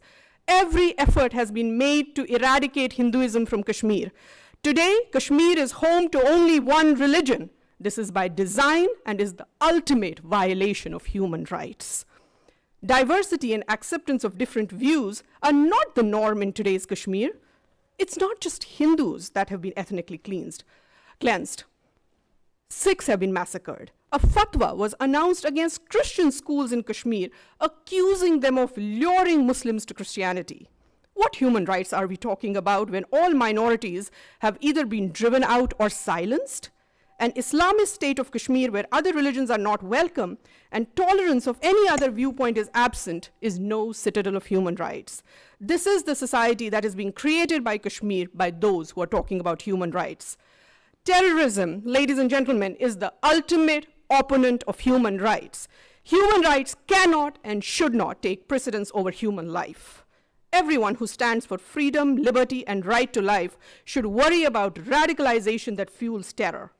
A 65-year-old shopkeeper, Ghulam Muhammad Mir, gets killed by the terrorists because he opened his shop to earn his livelihood. Truck drivers and apple traders are shot dead by terrorists for simply wanting to earn their livelihood. The simple act of earning livelihood in Kashmir today is prohibited by terrorists because earning a livelihood would show that Kashmir is moving towards normalcy. I ask you, who are these people who fear normalcy in Kashmir? Who are these people who talk about human rights but fear free movement, free thought, and right to earn livelihood? Abrogation of Article 370, that has raised so much concern around the world, is in fact a restoration of human rights. Indian Constitution, which is modeled on the US Constitution, Indian Constitution, Excuse me, everybody. Indian Constitution, which is modeled on I the, want to say, just, I mean, we want to give everybody the respect of listening to them, so I would urge that nobody interrupt. thank you so Thank much, you. All right. Chairman. I was saying that Indian Constitution, which is modeled on the US Constitution, is the most liberal document in the world. The Constitution was not applicable to J&K in totality as long as Article 370 was in force. After abrogation of Article 370, people of Jammu and Ladakh have been liberated from the tyranny of being half citizens in their own country. Child marriage, which was responsible for child trafficking and sex trafficking, has been made illegal in Kashmir. Kashmiri women and LGBTQ community in Kashmir has been given the same rights as other Indian citizens. As a mother, it's very important to me now that child marriage has been outlawed in Kashmir. Today, I'm delighted that Kashmiris have the same rights as Indian citizens. If something as serious as women's right to own property and granting of LGBTQ rights to choose, amongst many others, has been accomplished through abrogation of Article 370, then it's safe to assume that restoration of internet in few remaining districts of Kashmir is not too far away. I am a proud daughter of Kashmir. I am a proud legatee of India's composite civilization. Terrorism has uprooted me and snatched my home from me. I hope my human rights are restored too someday, and the human rights of my community. Thank you. Thank you very much. I will now turn to John Sifton for any comments he may have. Welcome back. Thank you. And Hey, thank you make sure for, your microphone is on, that's all. it's on, sorry, loud enough? Thank you for inviting me to testify. I mean, human rights under threat in the province of Jammu and Kashmir, but they're also under threat in India more generally, and I think that's been made clear by some of the testimony. And the Lantos Commission deserves praise for recognizing that it's not just about Kashmir, that there are broader issues across India that should be discussed if you're going to talk about Kashmir. The written part of my testimony is much longer. It's on our website. It goes into a lot of the issues that have already been discussed. I'd ask to be put in the record. But I'm just going to focus on one particular part of my testimony where we talk about the Indian government's response to a lot of the concerns that have been raised about what's happened in Kashmir in particular since August. Now, it's been very clear that they've largely dismissed the international attention that's come from the United Nations and from others as a, quote, false and motivated narrative that, quote, ignored the core issue of cross-border terrorism. Now, this is something we can all agree on. There is a legitimate security concern about militant groups operating in Jammu and Kashmir, and Pakistan has supported militant groups and has carried out attacks. And let's dispel that issue that human rights groups and the UN have not reported on those abuses. We have for years. Our first report was in 1990, 92, 94, 99, 2001, and 2006. This 158-page report on Jammu and Kashmir talks about abuses by militants reported by Pakistan, as well as abuses by the Indian government. So I just wanted to dispel that as an issue. As I said, Pakistan has supported militant groups that have carried out attacks, but this does not absolve, and this is the crux of the issue, this does not absolve Indian authorities of holding to account security forces that are responsible for serious violations themselves. India has advanced this narrative that the main purpose in revoking Kashmir's autonomous state, which was a long-time goal of the BJP, was economic development. And we've discussed the New York Times op-ed. So far, though, we really haven't seen many actions by the government that suggest that that narrative is truthful. The government's focusing of all the blame for the past economic problems, security problems, everything else on outside factors, cross-border militant groups, Pakistan's support for them, ignores the government's abuse and rights-violating tactics, which has increased support for militant groups in Kashmir. In other words, India has absolved itself of blame by blaming everything on Pakistan and militants supported by them.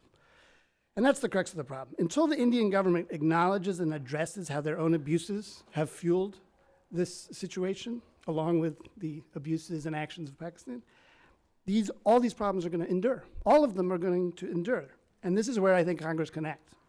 While encouraging Pakistan to end their support for militant groups that commit abuses in Kashmir, members of Congress should communicate to the Indian government that their actions in Kashmir are adding to the region's human rights problems. Members of Congress can challenge Indian officials to re-examine their policies, re-examine their practices in Kashmir. And U.S. officials can insist that political leaders and all the others who have been arbitrarily detained are released, and that the restrictions on communication are lifted. And then you can do all these recommendations that we've made. That's what Congress can do. And linking these to the larger issues, which I address in my testimony, I think is a good way to do that. Because to riff off the cliche phrasing about the world's oldest democracy, we should having the world's oldest democracy speaking to members of the largest democracy as colleagues in a democratic tradition, voicing their concerns about common threats that face democracies around the world, including this one.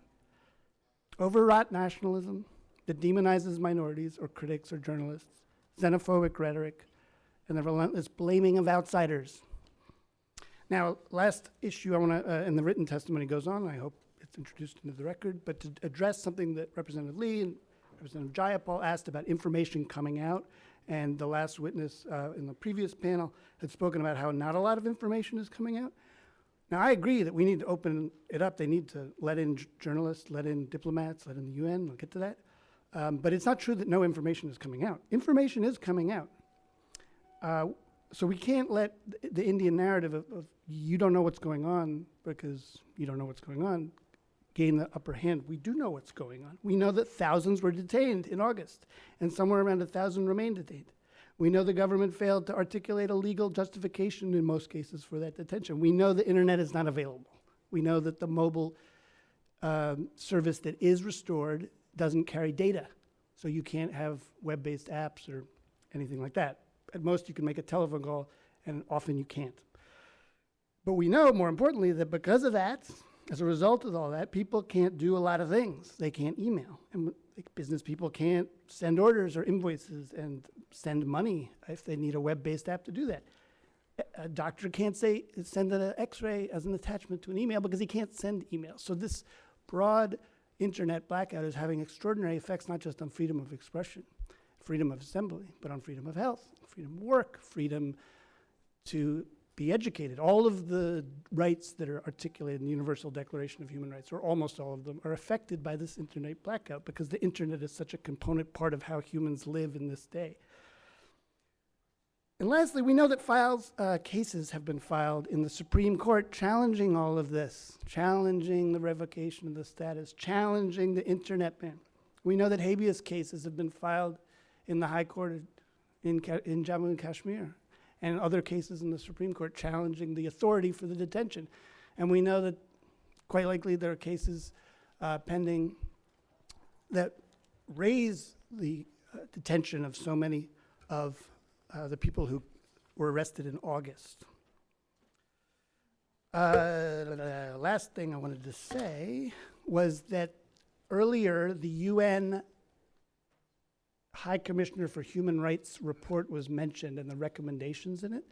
Rather than exhaust you with more of me talking or anything like that, I would just recommend that the UN High Commissioner for Human Rights report from earlier this summer before August lays out as a set of recommendations pretty much everything that I think a lot of us, not all of us, agree India needs to do. And I'm just going to focus on 4 of the many ones. They're all in there. Obviously, allowing journalists and human rights researchers and diplomats and the United Nations, their special rapporteurs and their high commissioner staff into the country, as well as USURF, the previous panel, into Kashmir, Jammu and Kashmir, is a key recommendation because it opens the transparency about what's going on. It's very important to prevent abuses and stop future abuse. But then the other ones are legal, the other of the many ones in the report.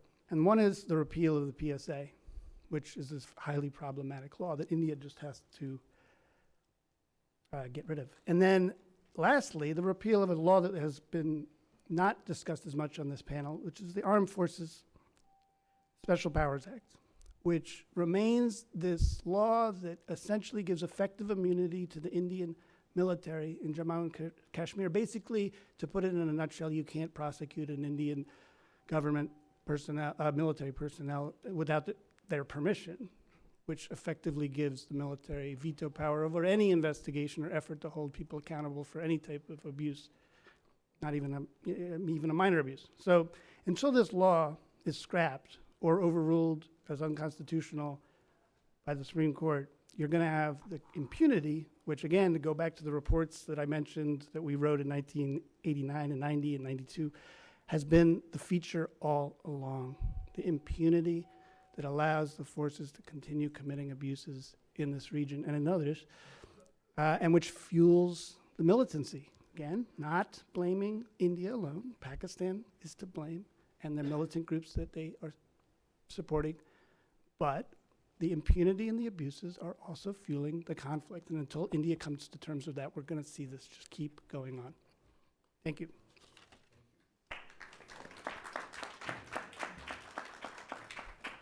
Well, first of all, thank you all for your very strong and passionate statements. And I think it also highlights, some of the challenges that we face, because there isn't unanimity on all the basic facts, and everybody has their own perspective here, and I certainly appreciate that.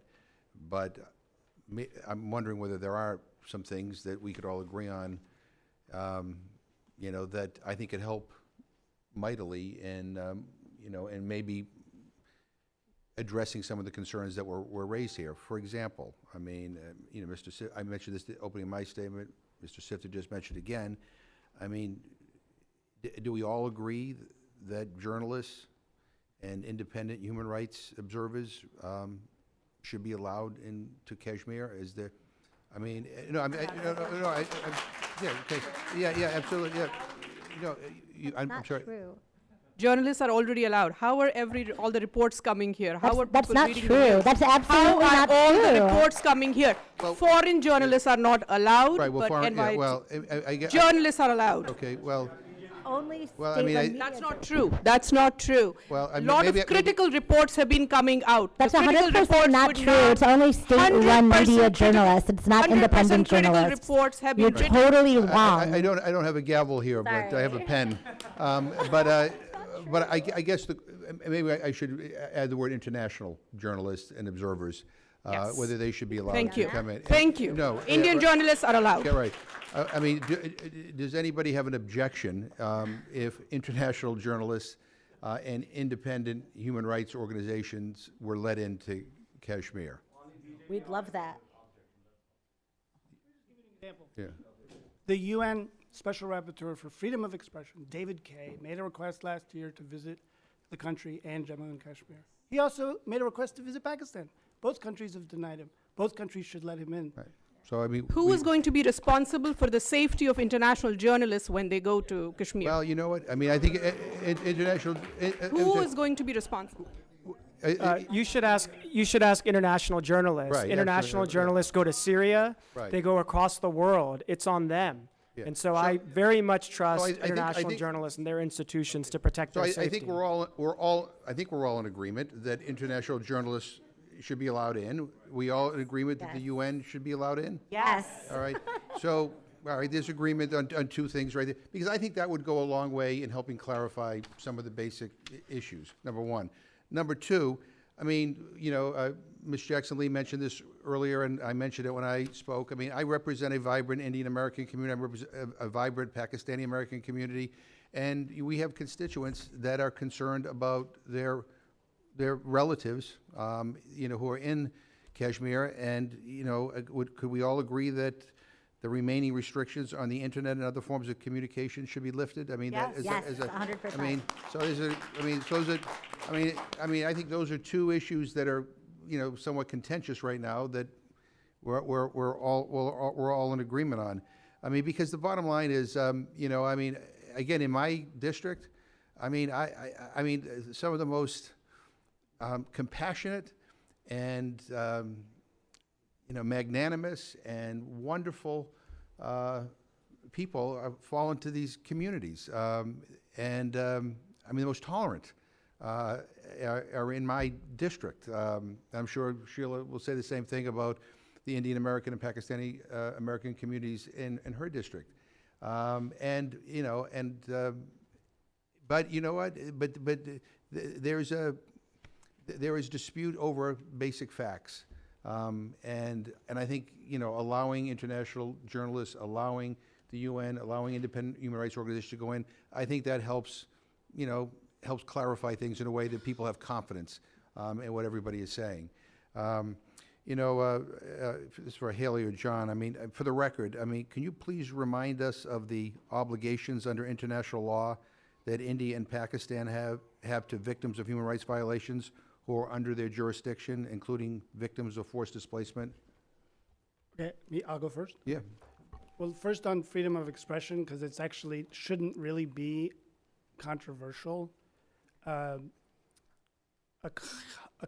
government, excuse me, cannot derogate from the freedom of expression, freedom of assembly, so broadly and open-endedly and for so long. It's just simply indefensible under international human rights law.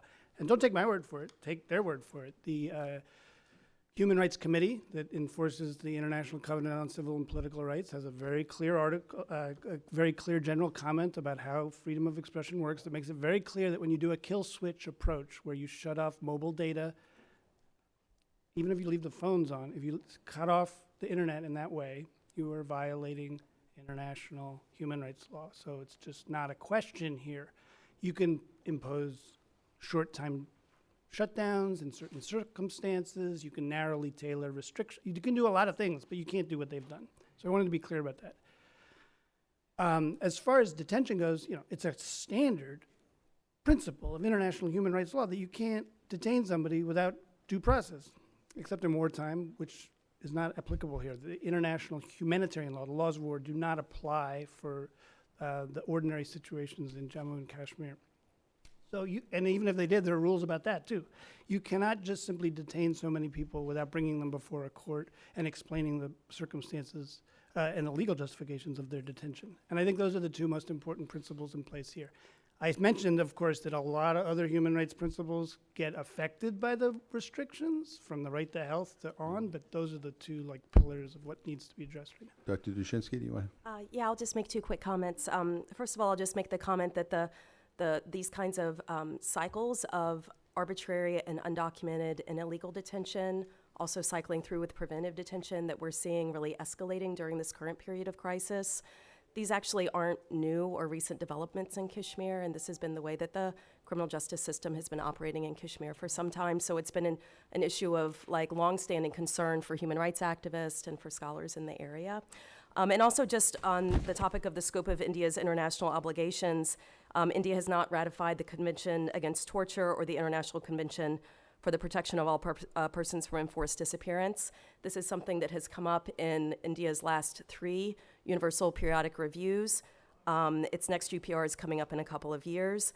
And the failure of India to participate in the international human rights system in all of these different ways really does compromise India's bid, which it's been explicit about since 1994, to become a permanent member of the UN Security Council, and also kind of undermines its position currently as a member state on the Human Rights Council. Yeah, I'm gonna have some more questions, but I know my colleague Sheila Jackson Lee's been waiting patiently here. But before I yield to her, I do. Mr. Sifton said something that I think I always try to say.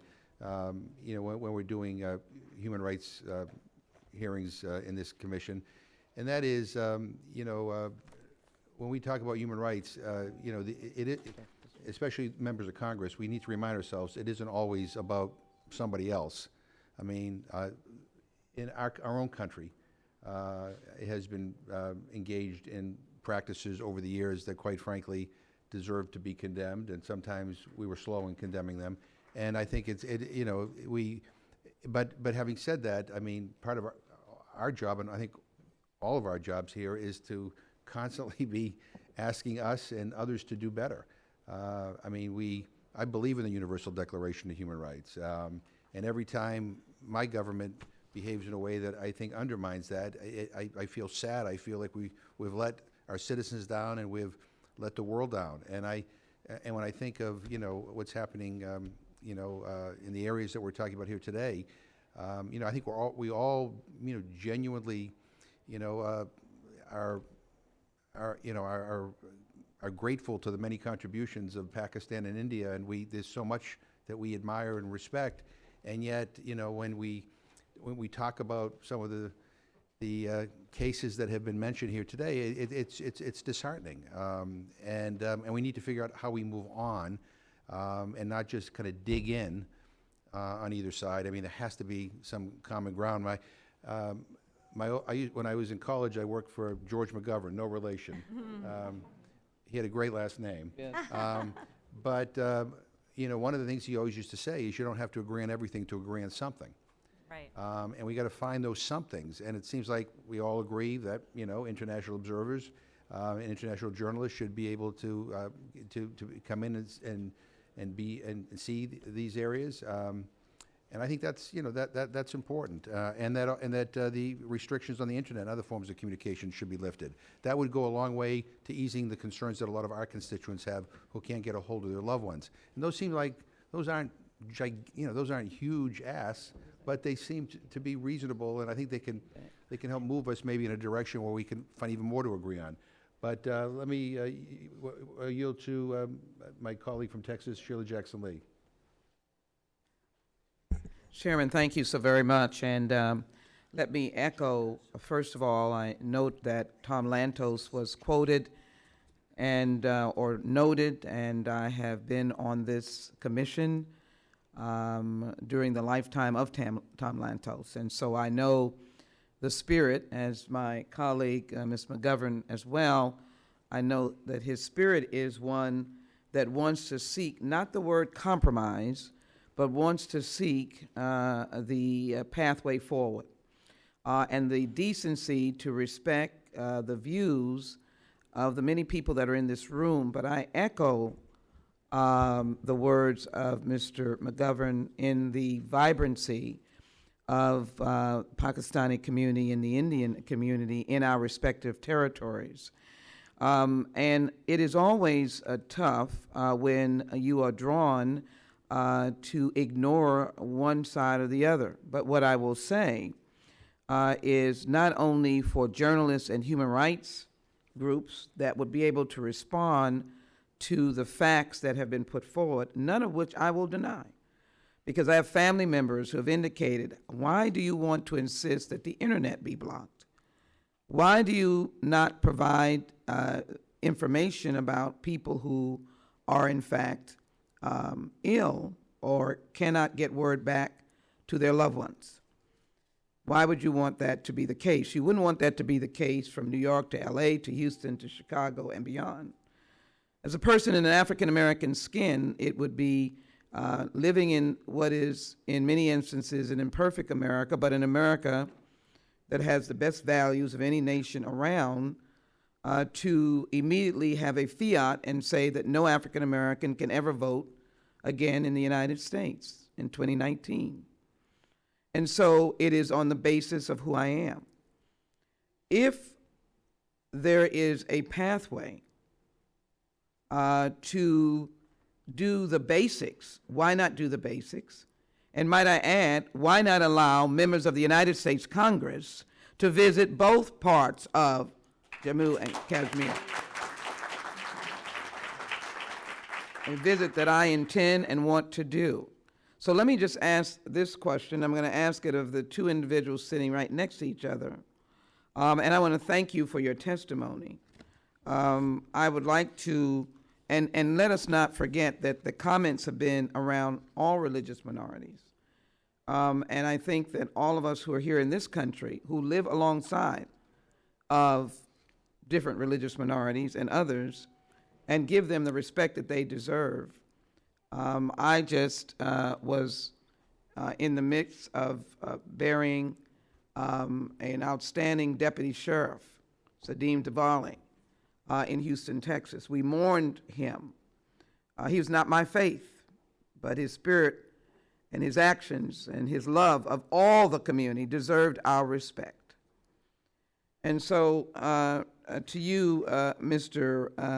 Sethi, give me one pathway forward in where we are today.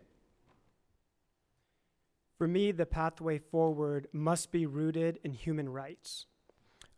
So there are certain human rights, as has been mentioned today, that are non-derogable, including, for example, the right to be free from torture.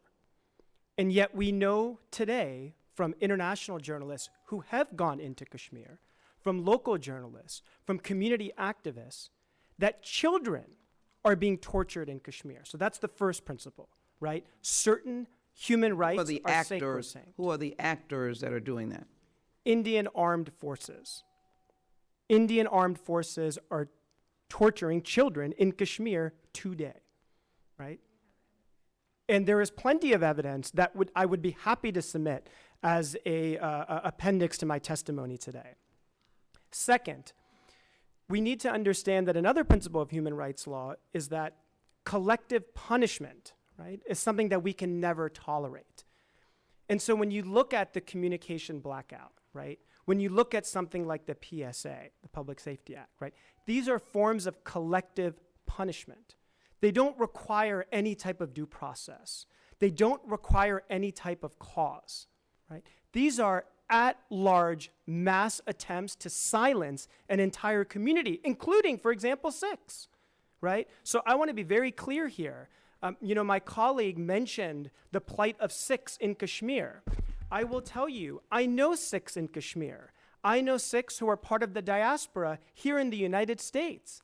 They are in favor of self-determination in Kashmir. They are against.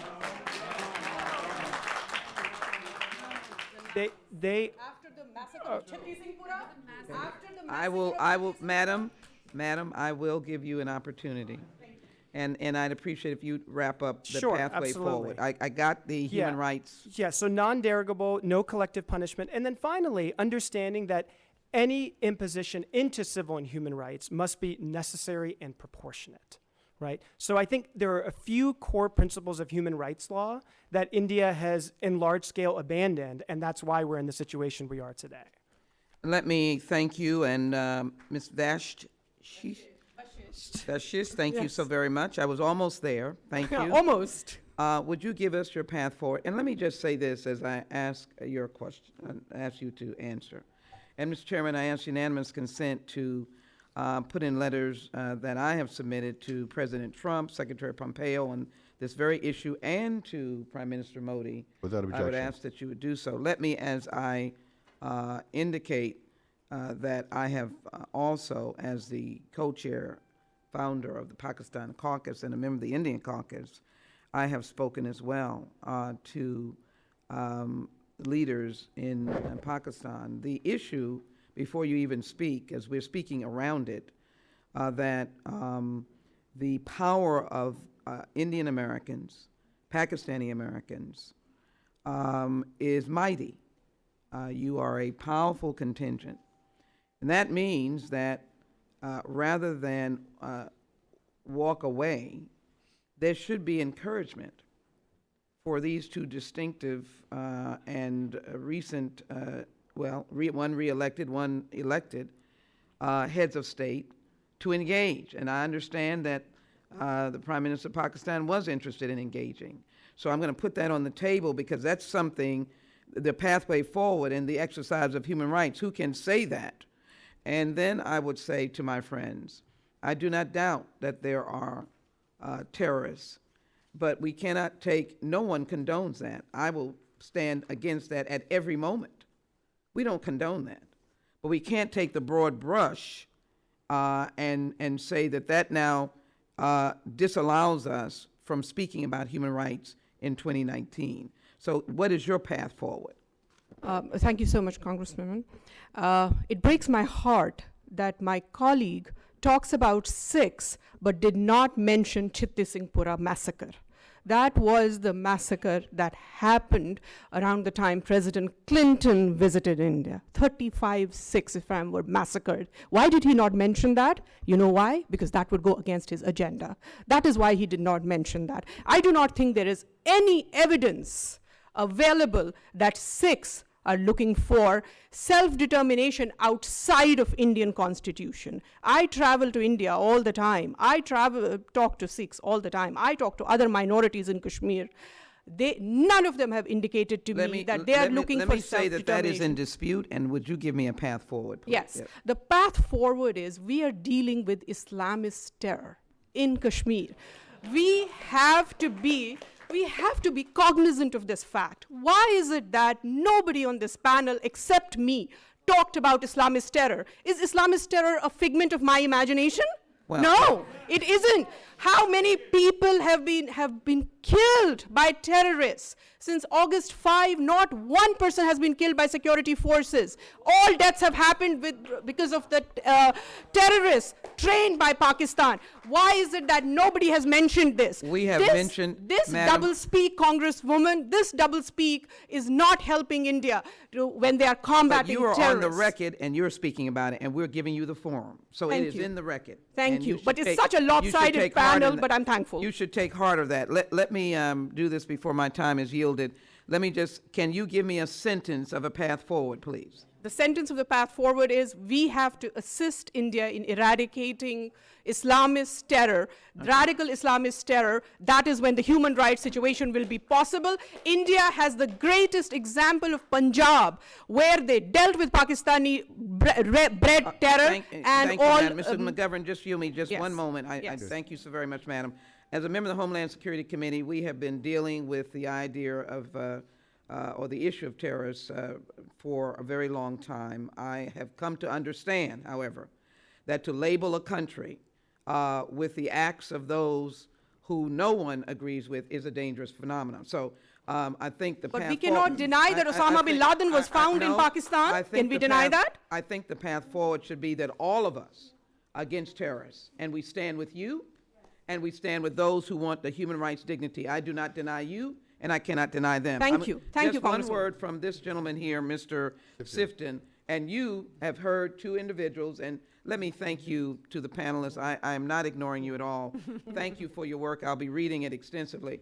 But could you, in your sort of, not middle of the ground, but your sort of holistic view of this, you've heard some perspectives, give us, you said it before, but give us your singular path forward. I will not abandon the question of the treatment of individuals in this region. It is evident that something is going awry, but I will not abandon the idea that we must work together, that there be tranquility amongst all. What is your path forward, please? It's to have Congress engage with both the government of India and the government of Pakistan about both their conduct that inflames the situation and the conduct that they can take to uninflame the situation. And the really problematic and tiresome dynamic that is making this all go around in circles over and over, decade in and decade out, are the arguments that all the blame lies on one side or the other, because that makes it so that neither side is able to take actions that they themselves could take, that are in their power to take to diffuse the situation. So while it's great for a country to try to eradicate Islamic terrorism, and that goes for Pakistan too, that's not the whole story. They also have to respect human rights. Otherwise, they will be undermining that very goal. Mr. Chairman, thank you, and I would just, I didn't know if you heard me on the letters that I wanted to Yes, I submit. said without objection. All right, and the only thing that I would say in conclusion, I think, Mr. Sifton, if we could do something as a commission to send a joint letter on that very point, that we need more energy at the level of the State Department, at the highest level of the Secretary. I'd asked him before. I do think with two powerful nations that we have engaged in for more than half a century, that it is, my good friend Chairman Smith is here in the room, and I know he'll have some comments, but I think it'll be important that we try to engage at that level for action to be taken place, to save lives and to promote human rights in the name of Tom Lantos. I yield back. Yeah, and thank you, Ms. Fisher. I appreciate your passion, but I do want to say for the record that others had brought up the issue of terrorism too, including Mr. Sifton, who followed you, and because it is, I think it is something we are all concerned about, even here in the United States. I mean, in the name of stopping terrorism, we have trampled on human rights of a number of individuals, and we have come to regret it, and we've called it out. And I think that's kind of the point. No one is arguing that India can't defend itself or that we shouldn't be doing all we can to eliminate the threat of terrorism. It is making sure that we don't take away other people's rights or don't trample on other human rights in the process. And I think that's the balance. But I want to yield now to the co-chair of this commission, my good friend Chris Smith from New Jersey. And to everyone, I apologize for being late. I'm the former chairman and now ranking member of Africa Global Health, Global Human Rights, and at 2 o'clock we had a hearing on the Sahel and the enormous challenges there, both from a humanitarian point of view, diseases, including malaria, militant, radical Islamic organizations that are wreaking havoc against innocent people. So that precluded my being here, but I want to say I apologize. I will read the record, and I know it looks like it was quite robust, maybe before I got here, certainly while I was here, and that's the way it should be, to be able to argue and to do it peacefully. So I want to thank you. It's like my family's dinner table. Or the Rules Committee. Yeah, the Rules Committee. But I would just, since I'm not sure all the questions might have been asked, and they probably, the best ones have already been asked, but let me just say, Michelle Bachelet, the High Commissioner for the United Nations, in a September speech, said that she was deeply concerned about the human rights situation in Kashmir and noted, and I quote her, "I have appealed particularly to India to ease the current lockdowns or curfews, to ensure people's access to basic services, and that all due process rights are respected for those who have been detained. It is important that the people of Kashmir are consulted and engaged in any decision-making process and that have an impact on their future." And at one of our Foreign Affairs Committee hearings on October 22nd, Ambassador Wells made a point, and he said he welcomed the Pakistani leader's recent statements, which said, we believe the foundation for any successful dialogue between India and Pakistan is based on Pakistan taking sustained and irreversible steps against militants and terrorists on its territory. We believe that direct dialogue between India and Pakistan, as outlined in the 1972 Simla Agreement, holds the most potential for reducing tensions. If anyone would want to comment on those expressions, I would appreciate it. But I would also ask you, and I don't know if this has been asked, one of the points that I've made, and I've held 15 hearings on China's enormous influence and footprint all over the world, including in Africa, but also other places in the world. And I'm wondering, you know, they have territorial claims that impact Kashmir, the Ladakh in particular, and I'm wondering what their role is now in this crisis. About Ladakh, are we talking about Ladakh? Ladakh has welcomed abrogation of Article 370, and they have also welcomed being a new separate union territory. They had been fighting for it for a long time, and after a long time, Ladakh has now been granted union territory status, which in India's term means that it is run by federally run territory.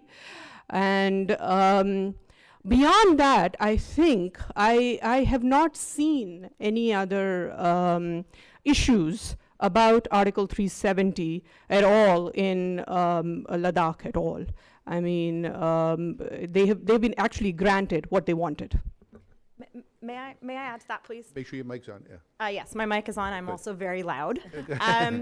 So I want to respectfully disagree with my colleague on the panel, and I'll be happy to submit documentation to the commission that reflects that, in fact, Ladakh is not a uniform, does not have a uniform response to the abrogation of Article 370. In fact, there is ambivalence.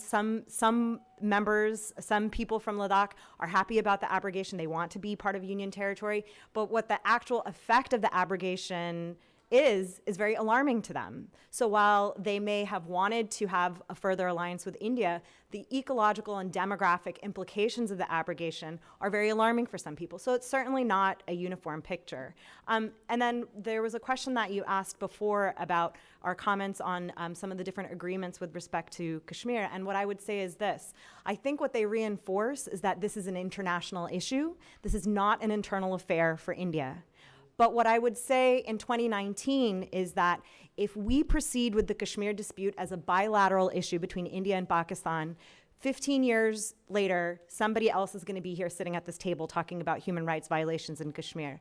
Until the fundamental issue of self-determination is resolved with respect for the rights of minorities, be they ethnic or religious, we are going to continue in the cycle of violence. And as I noted in my testimony, I have 4 generations of my family who have been impacted by this. I don't want my children and I don't want my grandchildren to be in the same position where they're advocating for basic human rights for the people and their extended families. Yeah, so China. My colleagues have testified about China, not just its domestic human rights record, but its role in foreign policy. And I think we can agree that China does not play a positive role on human rights at the international stage, as to whether they care about anybody in their claimed territory in the region or in the Indian claimed or Pakistani cleared area. I can assume that they don't, because they don't seem to care about human rights for anybody, including their own citizens. So that's not really the issue. Could they play a productive role? Perhaps, as an envoy and on the diplomatic level.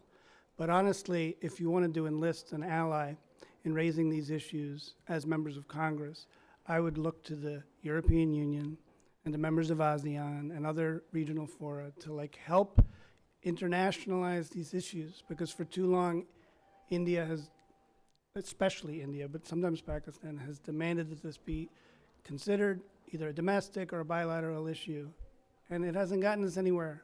Human Rights Watch has been writing reports since we weren't even Human Rights. We used to be called Asia Watch. We've been writing reports on this for decades about abuses by both sides, and it's not working. Whatever each side is doing is not working. So it's really time to internationalize the response. I would agree with that. And just to underscore that point, it isn't just U.S. lawmakers who've been turned away from Kashmir. EU lawmakers have made similar requests, and they too have been turned away.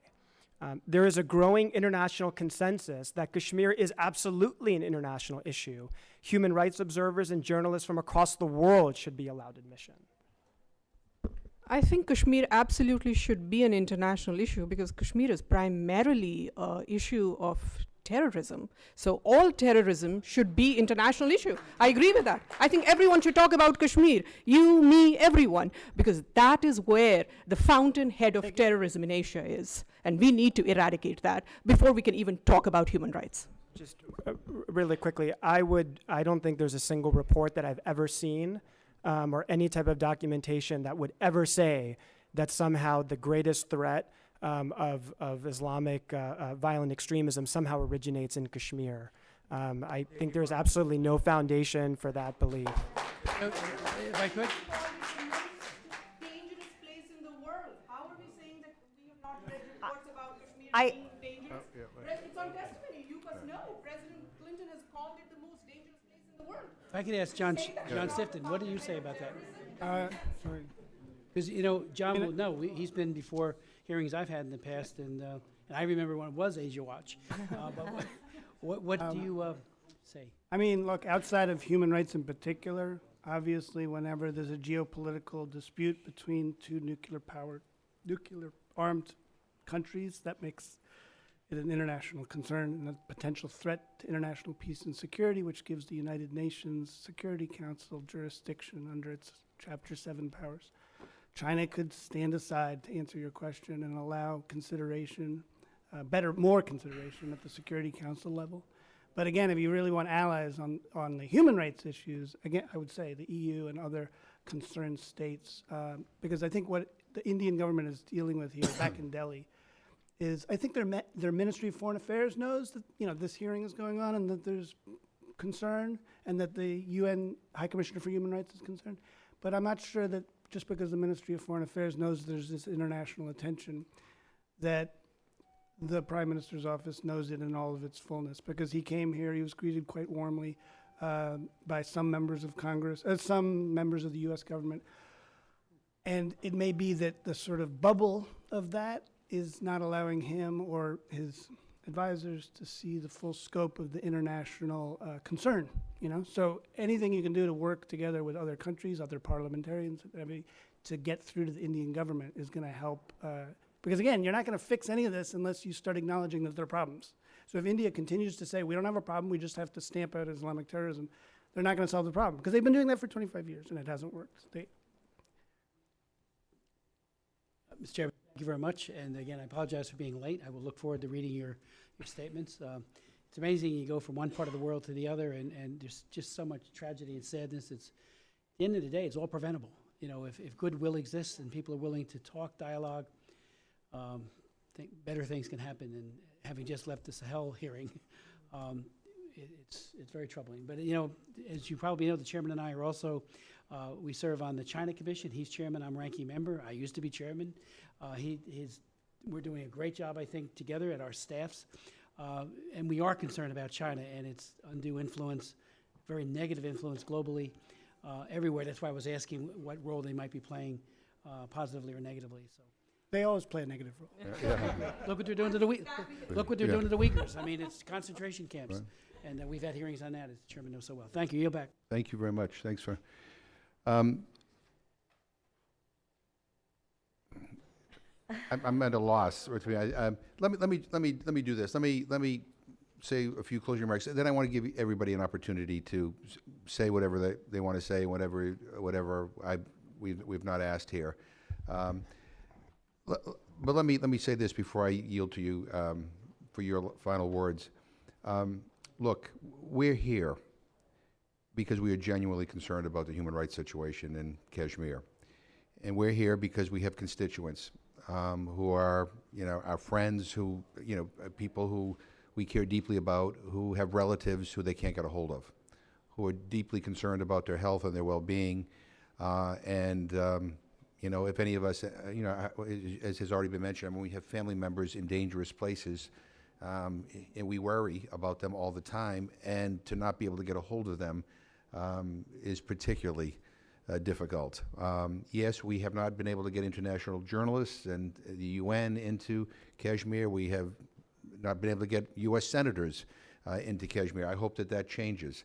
But to the extent that can change soon, I think the discussions we have are going to be easier because they're going to be based on on consensus at least on what what people see, who don't have a stake in one side or the other.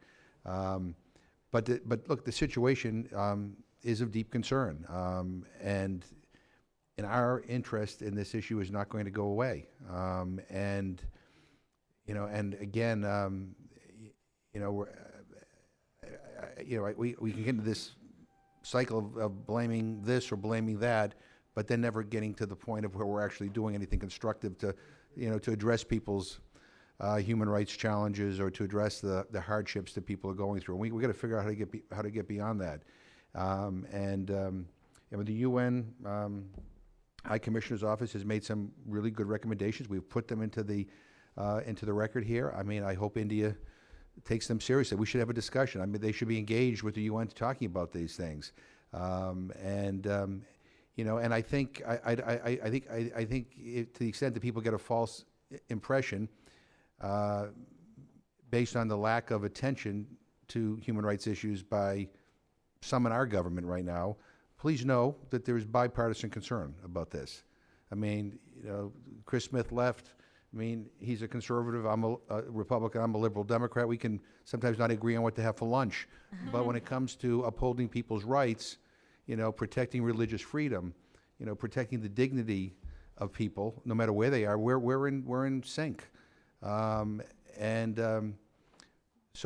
we're going to continue to try to find ways to move this issue forward, to address the human rights challenges. And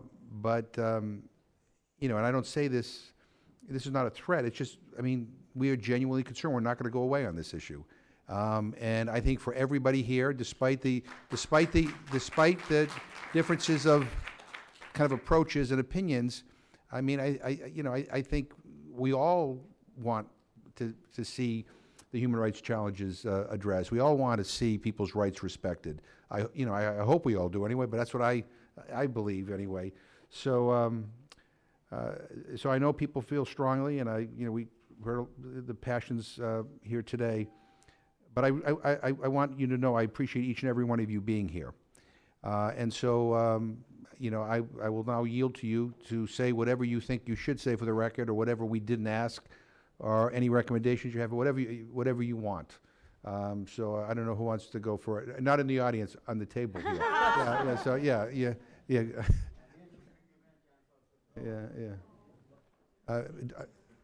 Doctor. Thank you, Co-Chairman. I would just like to say that for 70 years, Kashmiris have been denied the right to self-determination, and they've been denied the opportunity to determine their own political future through a plebiscite, as promised by the UN Security Council resolutions in the post-partition era. During that time, Kashmiris have come out in the streets. They came out in the streets throughout the post-partition era. They came out in the streets after 1989. They came out in the streets in 2008, 2010, 2011, 2016. They've been demonstrating their aspiration for their political future by coming out in the streets, right? And so one of the most popular protest forms that we've seen in Kashmir, at least since 1989, has been the form of, it's called the UNO Chilo. It's a popular march.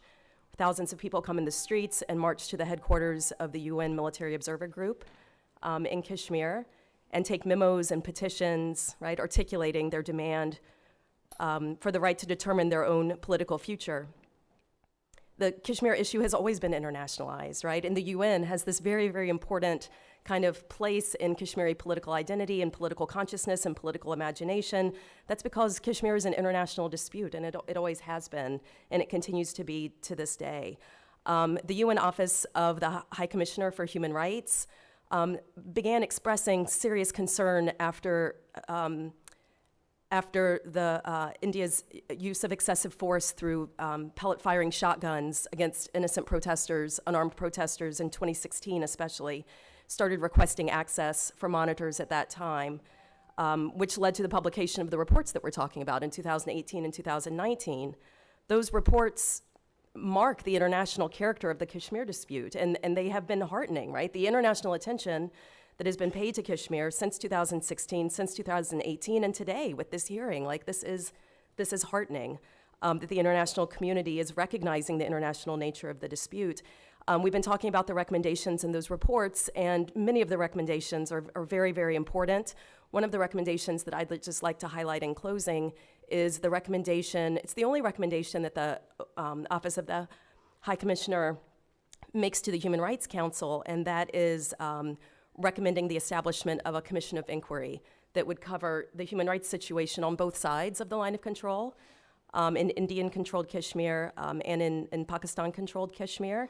So it would be my hope that the U.S. Congress would use its leverage in various ways that it can to support that recommendation for a commission of inquiry. Thank you very much. Thank you so much. Whoever was ready to go next can. All right. Well, Fazili, yeah, thank you. So I want to second what you said about a fact-finding mission. I think that's very important. I also liked what you had asked us earlier about where we can all agree on something. And I think another place where I would like to think we could all agree is that children shouldn't be detained. I would like to think that's a pretty basic thing. So I would like to think that's like a place where we could all come together. I'd also like to think we could come together that adults shouldn't be detained without due process, but I have a feeling some people here might not agree with me, but I'd like to think that we live in a world where everyone should have process. I also feel that we often talk about Kashmir in terms of India and Pakistan, but it's also a local issue, and Kashmiris themselves, I think, I'm very happy that me and Stella are here today, and that you have, and Sunanda, I'm very happy that there are Kashmiri voices here today. I think it's very important. We appreciate very much that you've accepted our invitation. And it's not just people talking about us, but us speaking for ourselves, Right. and I really value that. But I think when we talk about the solution, it's not just bilateral. It really involves people from Kashmir and what they want, and a quest for human dignity for all Kashmiris. And last but not least, I think what's also on the list of kind of a path forward would be having credible local elections. And since I can remember, I think people take to the streets because they don't ever feel that elections are credible. Thank you very much. Appreciate it. Thank you. Sure, I can go next. Ms. Eshai, thank you. Yes. So I think I would like to reiterate how very much I support Haley's suggestions and your suggestions for steps forward. And I would like to, again, reiterate that for Kashmiri people, this is their day-to-day life. This is not a political issue that they read about, that they can afford to take extreme positions on. It impacts their day-to-day life. Their schooling is interrupted. They're separated from their family members. So I would really, just in closing, encourage all of our members of Congress, when discussing the topic of Kashmir, to pause whenever it becomes a discussion of a bilateral agreement between India and Pakistan. We know who holds power, and it's not the Kashmiri people. But what you don't know is that this recording will be couriered by someone who is able to go by plane, by car, and go into Kashmir, and people in Kashmir are going to hear that in the halls of US Congress, their plight was being discussed. And for people who have no hope, this offers some hope, that there are people who care so much about their welfare, that there's potentially a future with peace and prosperity in that valley. And for that opportunity to speak to you about Kashmir, we are all very, very deeply, deeply grateful. And I appreciate you both reminding us that this is a local issue as well, because sometimes we get caught up in the, the big picture stuff. You wanted me to go? Okay. First of all, I want to thank you for inviting me here. I don't have a contrary evidence to this, but I think this is the first time a Kashmiri Hindu is speaking on behalf of a Kashmiri Hindu is in the Congress. So, Chairman, I really want to thank you. I cannot tell you how much that means to me and to my community. That means a lot to us, that you're giving us a platform to speak. So thank you very much. I just want to make 2 or 3 quick points. This plebiscite thing comes up all the time, and the original mandate of the plebiscite was that everyone should sort of back off from where they are. So that means Kashmir is not just with India, it's also divided in Pakistan, and a part of it is also held with China. So good luck to this Congress getting China vacating Kashmir. So if you can do that, I mean, that's not. So plebiscite is off the table. It's not going to happen in ever. So I can, and as I said that, it's not because of India. Good luck, everyone who's booing, good luck getting Pakistan to vacate, POK. I mean, Pakistan occupied Kashmir, and good luck getting China to vacate. So having said that, I also want to draw your attention. Wait, I don't want to interrupt you. I just want to say we can never give up on standing for the principle that people have a right to their own self-determination. I think you'll even agree with that, so that's I mean, you're right. I also want to add to that, that India has not occupied Kashmir, and I cannot say this in the thing. Kashmir was never a separate part. Civilizationally, I want anyone to show me one shred of evidence that India has occupied Kashmir. India has not occupied Kashmir. Kashmir is an integral part and always been. India is not just a 70-year-old nation state that you see. India is a 5,000-year-old civilization. There is no Kashmir without India. There is no India without Kashmir. It's both ways. And I will say this at the top of my voice because this is so important to me. Having said that, I also want to draw your attention to thousands of Kashmiri Hindu refugees who are still languishing in the camps. So we want, through this committee, if we can draw attention and, for Indian government to be cognizant of their lives right now. It's been 30 years and their lives haven't been better. And that's another thing. Also, the last point that I want to make, and we must really look beyond agendas, and we must look beyond this manufactured narrative. It's very important. It's very important to go and speak to ordinary Kashmiris. What will they tell you? They will tell you, we want to live. We want to live. They will not, no, within Indian Constitution. I will just end this. If this House is going to allow separatist slogans here, I think I'll have to walk out because I cannot allow that. So, India, this is not being very respectful, Congressman. But I'm sorry, anyway. I'm trying to bang my pen here. Yes. I mean, everybody deserves to be heard here, so that's all. Thank you very much. Thank you. I just want to make one last point. India's democratic credentials are unmatched. They have successfully, in a democratic setup, defeated insurgencies in Punjab and Northeast. It's time to strengthen India against this insurgency in Kashmir, and the human rights problem will be solved forever. Thank you. And let me say, I think I want to point out that we all agree on something here, and that is, as you pointed out, that we should talk to the average person in Kashmir. Yes. I'd like to be able to have the opportunity to go, right? Yes. And I mean, so we all agree on this, right?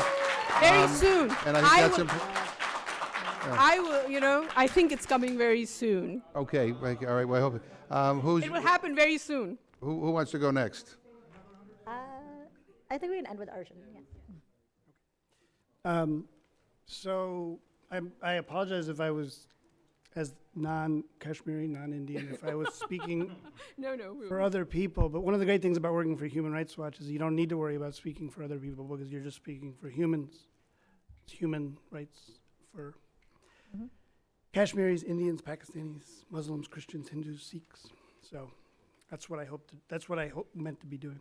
I think it's really good to be frank here for a second about the political realities. Not necessarily about political realities on the international stage, what's possible and impossible, because of course those things can change, but frank about the realities of what Congress can do here this year, right now, to affect this situation. Because obviously this isn't the Congress of India, it's the Congress of US. So you have a role in telling US officials how to address these problems, and that's what I wanted to focus on. This is a bipartisan issue, and it's changed. When I first started working in my current position at Human Rights Watch, it was very difficult to get human rights issues about India writ large or Pakistan on the agenda of Congress. But that's changed over the last couple of years, you've seen more and more interest in India by members of Congress, and it's been bipartisan. You mentioned Representative Smith, but of course, Representative Royce, who's no longer with us in the Congress, held hearings in his committee on India and religious freedom issues.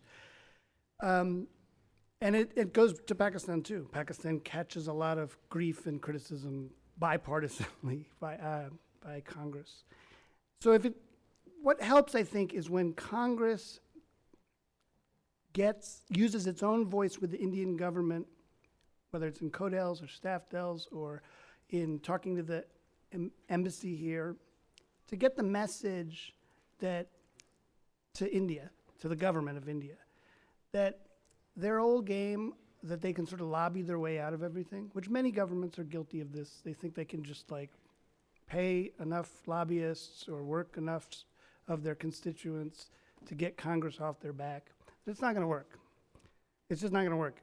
Things have changed in Washington with respect to the U.S. Congress in India, and they can't just wiggle their way out of it by trying to pressure Congress, which translates into them thinking we've got to change our behavior. We can't just keep pounding our fist and saying this is a domestic issue you can't tell us about. It's all about Pakistan, all the other things they pound the fist on the table. Eventually they're going to give up.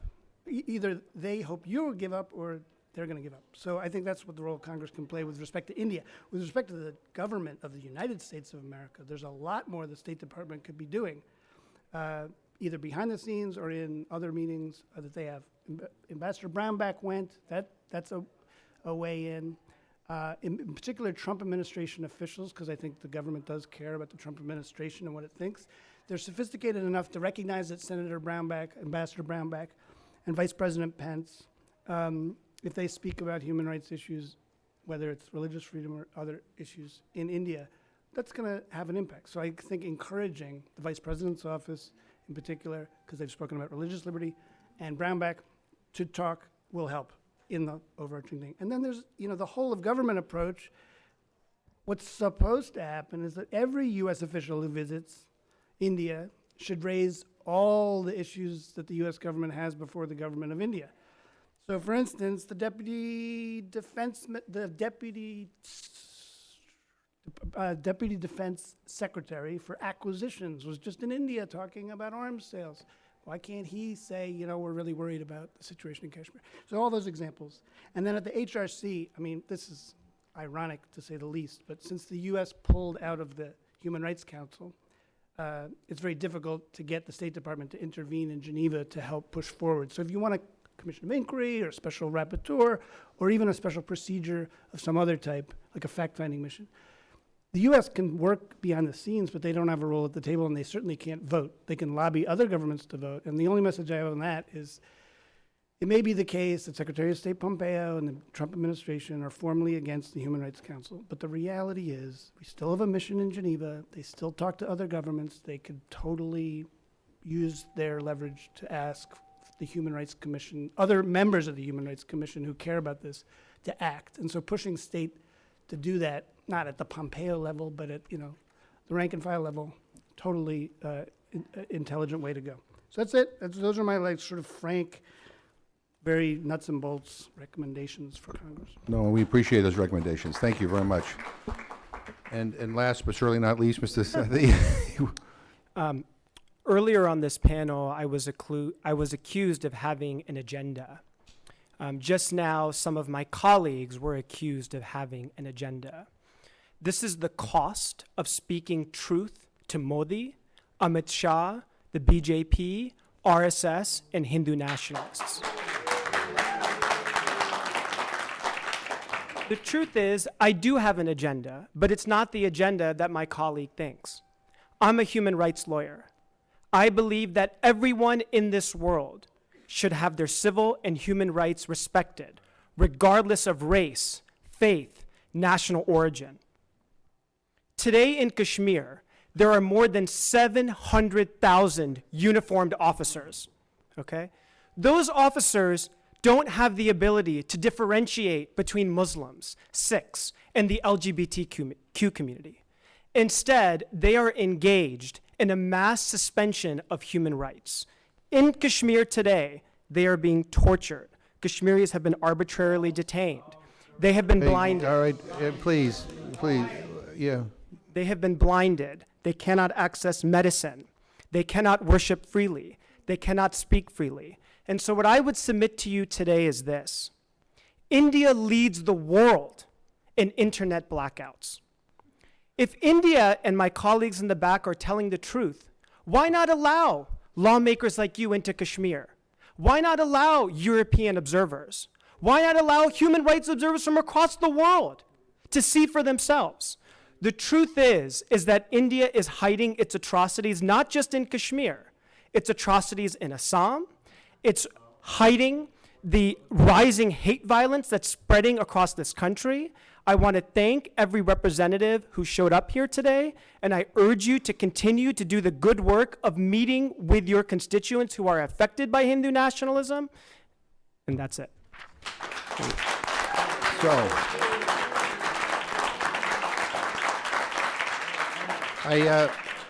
I thank you all for being here, and this has been a long hearing, and I appreciate your patience, but it has been very helpful for, I think, this commission, and I look forward to being with all of you in Kashmir. Yes.